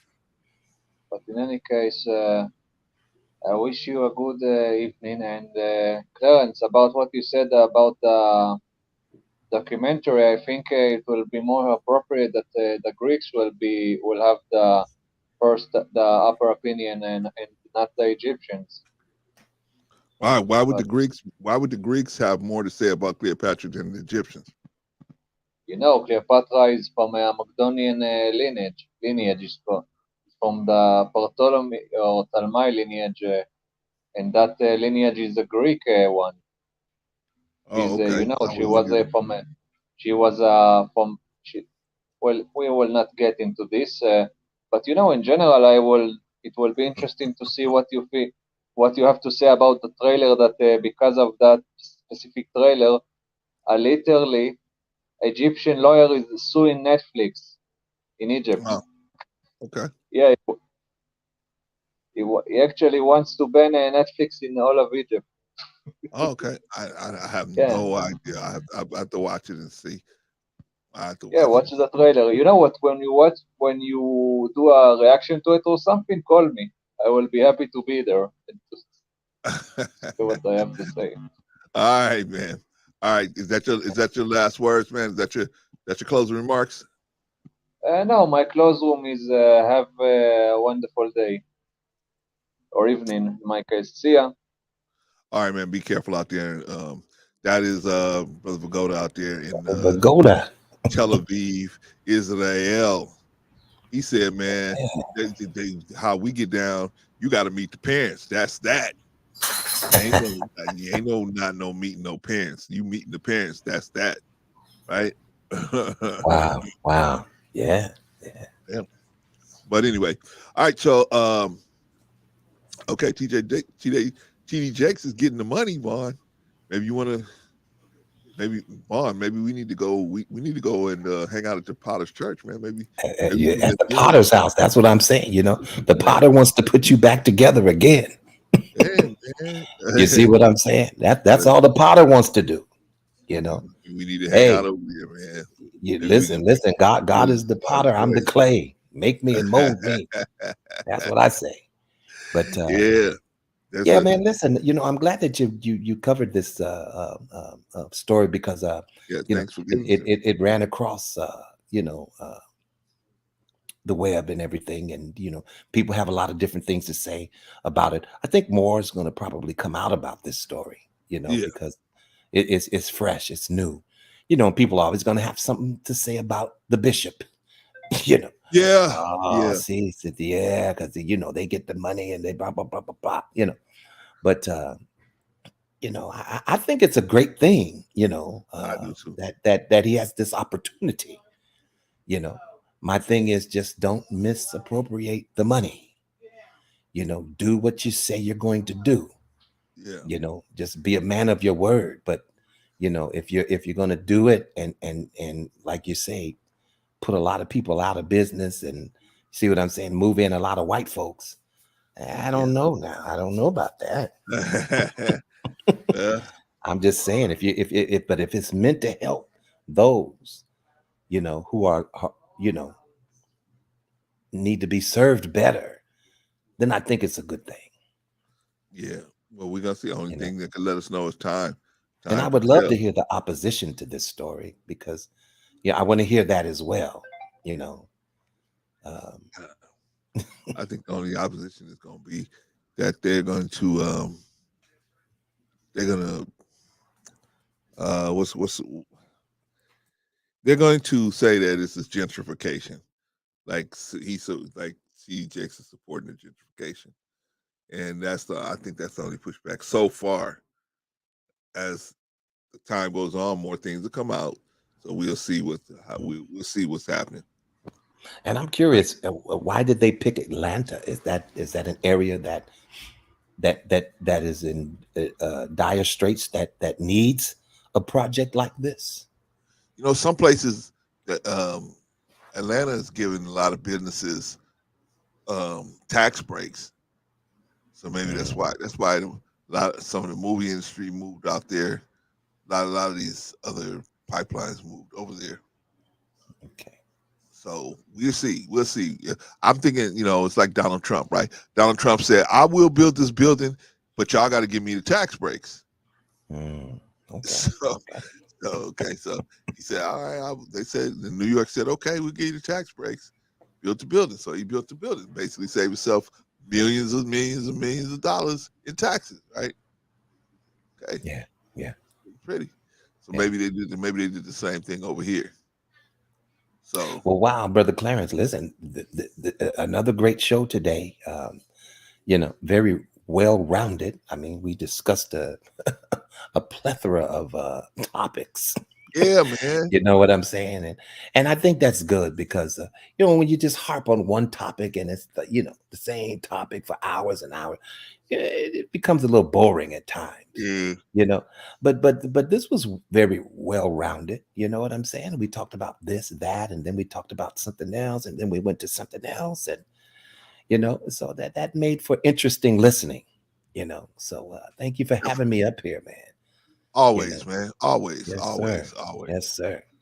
I was trying to call myself taking Rico's place. I don't know where Rico is, but I know he's probably spending time with his family. I get it. Very, I very, get it. very much a family man. But he's often missed in this space. You know what I'm Yes, saying? he Because is. people want to hear him, do his what it is that he does. Right. Everybody loves Rico, man. Everybody loves Rico. Yeah. So, but Yeah, anyway, is that man. your last word, Vaughn? You got any final words that you want to Oh drop? man, just listen. Enjoy your family, and embrace your family. Love on your family. While you have a chance to do that. And just look at things a little differently. Start appreciating the little things more. You know what I'm saying? When you do that, I believe God blesses you, at a higher level when you appreciate the small things, and some of these small things we just take for granted. You know what I'm saying? And try to take a different look at life, and live it till its fullest. And so that would be my closing remark. All right, brother. Appreciate you, man. Thank you for Yes, coming up sir. as always. Appreciate Yes, you, man. sir. Get All some right. rest, brother Clarence, because I can tell you're tired. Yeah, man. I was I like, can man, tell you, I can hear it in your voice. You're a little worn out. So I I'm was gonna up. be I was up praying last that night. God gives you some strength, man. Yeah, man. And don't overdo it. Don't overdo yourself now. I'm trying to pace myself out so that I can have the strength for the weekend. Yes, sir. Because I'm still getting strong, man. I'm telling you, and I was telling Rico, my behind got soft, man, being off all that time. Now I'm back to work, man. I'm like, woo, my body's still sore, getting used to, lifting this and lifting that and lifting these shovels and you know what I'm saying out here. Right, right. I got to get back used to doing all Well, that, just man. listen, pace yourself, man. Yeah, that's Don't what I try to do. do it all at once. Trying to prove something, because that's when we end up at this age making a big mistake. So, Right. Yeah. don't do what you can't do. Do what you can do. Yeah, I'm good, man. I'm gonna pace myself on. Thank you, sir. Appreciate you, man. All right, brother. Peace. All right, man. I'm gonna give me some rest, man. You do the same, man. Enjoy your family. I'm gonna pull brother Vaughn down. That's Vaughn Bryant. All right, y'all. What y'all think about the show today? Sorry, y'all. I had to eat these crackers, man, to stay awake because I was up last night. My sister-in-law came in town and gave my wife a whole bunch of different stuff, and so we were up kind of late last night. So forgive me for coming in kind of sleepy, but we are here, and we was ready to take any questions. What y'all think about the topics today, right? Minister Farrakhan, he's able to go back into the UK. What about our black people? Get your mental health checked out. Don't be so quick to say I'm good, right? My sister-in-law brought me a walker. She said, "Here, I got you a walker." I said, "A walker? I don't need no walker." She said, you never know. You might need to sit down when you walking. I said, "Man, I can't sit down I can't walk on a walker." I said, "Man, I walk, so I'm good." And she said, "You never know." And then my wife said, "You never know. It might come in handy." I said, "If I need a walker, I'm not going to be going out there walking around the neighborhood with no walker. That's crazy." I said, "I'll never do something like that." But I was like, "Man, what is wrong with these people, man? He got me a walker." Risa said, "I fell asleep. I missed half the show." I know, Risa. I know. I'm trying to see, Risa, I'm back to work, right? Some of y'all might think, "Oh man, we sent him cash apps. He just sitting back and he able to do like Anton, man. He's sitting back there." Nah, I'm working just like you. I'm going to work just like you. I was off for a while, right? They had put me off. They had me working remotely for a couple of years, man. So they stopped the remote program, and now we got to go back in. We got to go back and start doing this, doing the thing, right? I put these cats off as long as I could, but when you got they bring your income all the way down to like 30%, 20%. You're like, whoa. I was doing okay. I was pushing that 50, but now they got to be down to 20, 30, 20%. Now I have to go back. I had to go back. They know what they're doing, man, because they got me. I had to go back. But anyway, shout out to, man, all praise to the God, man, that I was able to go back, right? I'm able to go back and able to do and get over here and make that money. You know what I mean? But I'm not getting rich off of y'all. Not at all. Not at all. I appreciate every donation, but trust me, I'm working stiff like everybody else, right? Shout out to y'all. But hey, shout out to the Great Pill, by the way. Shout out to the Great Pill. If you haven't already subscribed to the Great Pill podcast, get on over there and check them out, man. Check them out and see for yourself. All right, so we talked about Minister Farrakhan back over in the UK. We talked about black people and their mental health. And we talked about TD Jakes getting this $1 billion from Wells Fargo, right? TD Jakes is going to, build some multi-units, some mixed use buildings out here in Atlanta, right?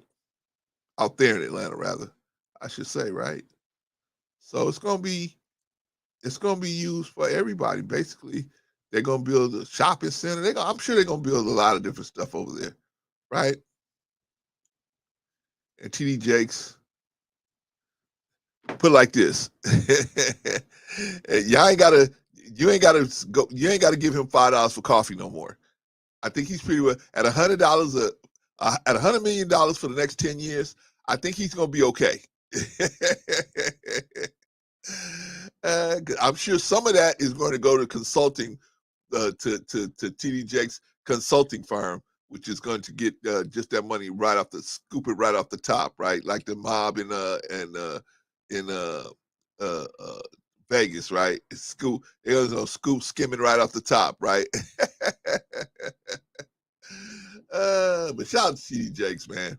Hopefully, he helps put a lot of our people in some housing down there, man. Some affordable housing down there. Shout out to TD Jakes, man. Should he be working with Wells Fargo? In a perfect world, there'd be better people out there trying to work with him for better reasons.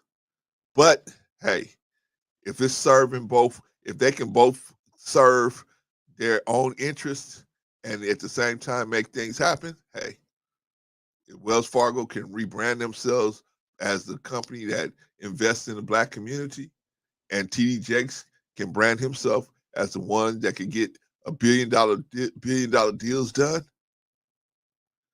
cool. Knock yourself out. Knock yourself out. All right, y'all, let's get out of here, man. Let's do it, because your brother's a little sleepy today. So let me get out of here, because that's why I had to keep eating those crackers, man, because I was like, right? I just gotta build up my strength for working during the week and then being up on the weekends, y'all. I gotta build my strength back up, but I'll get there, inshallah, as we say in Islam. All right, so let's see. The chat is where it's at. The chat's always on propers, always straight, never has an issue. Thank you to Risa. Thank you to everybody in the chat that comes in that is at least on their best behavior, always doing well, always greeting people, always. We have Risa that'll come in and just shut stuff down. So you need that enforcer in there, man. You need somebody who's gonna keep it together, man. So shout out to the chat. The chat's where it's at. Very strong performance from the chat. Very strong performance from very solid performance from the chat. Very solid. No bots, no knuckleheads, nothing, man. I guess people come over here when they want to really talk about a subject, but they don't they don't come over here to play, because who you gonna play with? Everybody here is grown. So who you gonna play with? Right? Who else? What else? Who else came on the stage today? Brother Vagoda came on the stage, right? All the way from Tel Aviv. Brother Vagoda, I said, man, where you going? He said, I'm going to Hungary because Hungary has the woman. I said, oh, you're going to go get you a woman? Oh, no, Clarence, I'm going over there to look at the museums and the shops and eat in the fine dining out there. I said, yeah, right. We're going. You already told us you're going over there for a woman. I'm going for the woman. The woman. Shout out to Pagoda.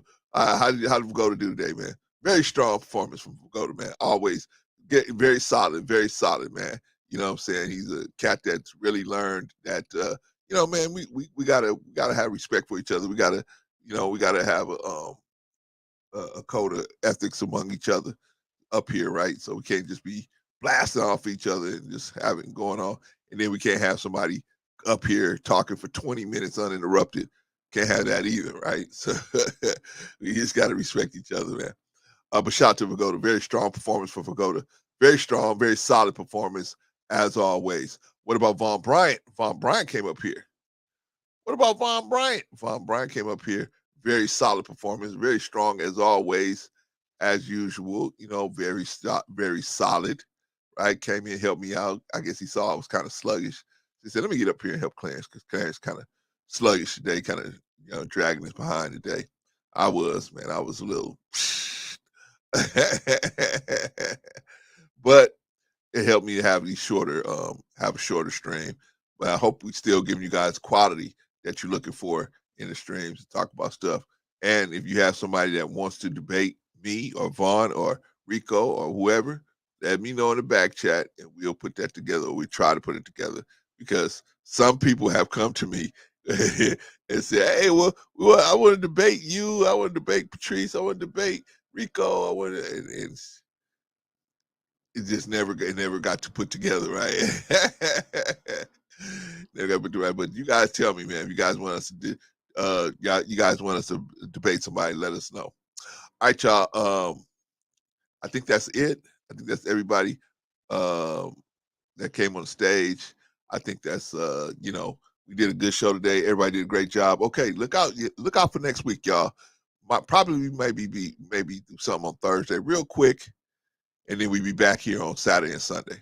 All right, y'all. Until then, think about what's going on, man. Think about your life, and go ahead and show up the people that you love them, right? Talk is cheap, right? Paul said faith without works is dead, right? Love without works is dead. I'm going to say that one again. Love without works is dead. You can't tell somebody you love them and then don't do nothing to show them that you love them, right? I love you. I love you. But I ain't trying to feed you. I ain't trying to protect you. I ain't trying to clothe you. I ain't trying to do nothing for you. I just love you. No, that's called lust. I lust you. I lust after you. Nothing wrong with lusting after your wife. Nothing after lusting after your own wife. That's fine. But the assumption is you love her too. That's the assumption, right? Let me get up. Brother Clarence gonna get on a whole nother subject. We talk for another hour, right? All right, y'all. Peace. I will see y'all on the next one. Peace. Take care.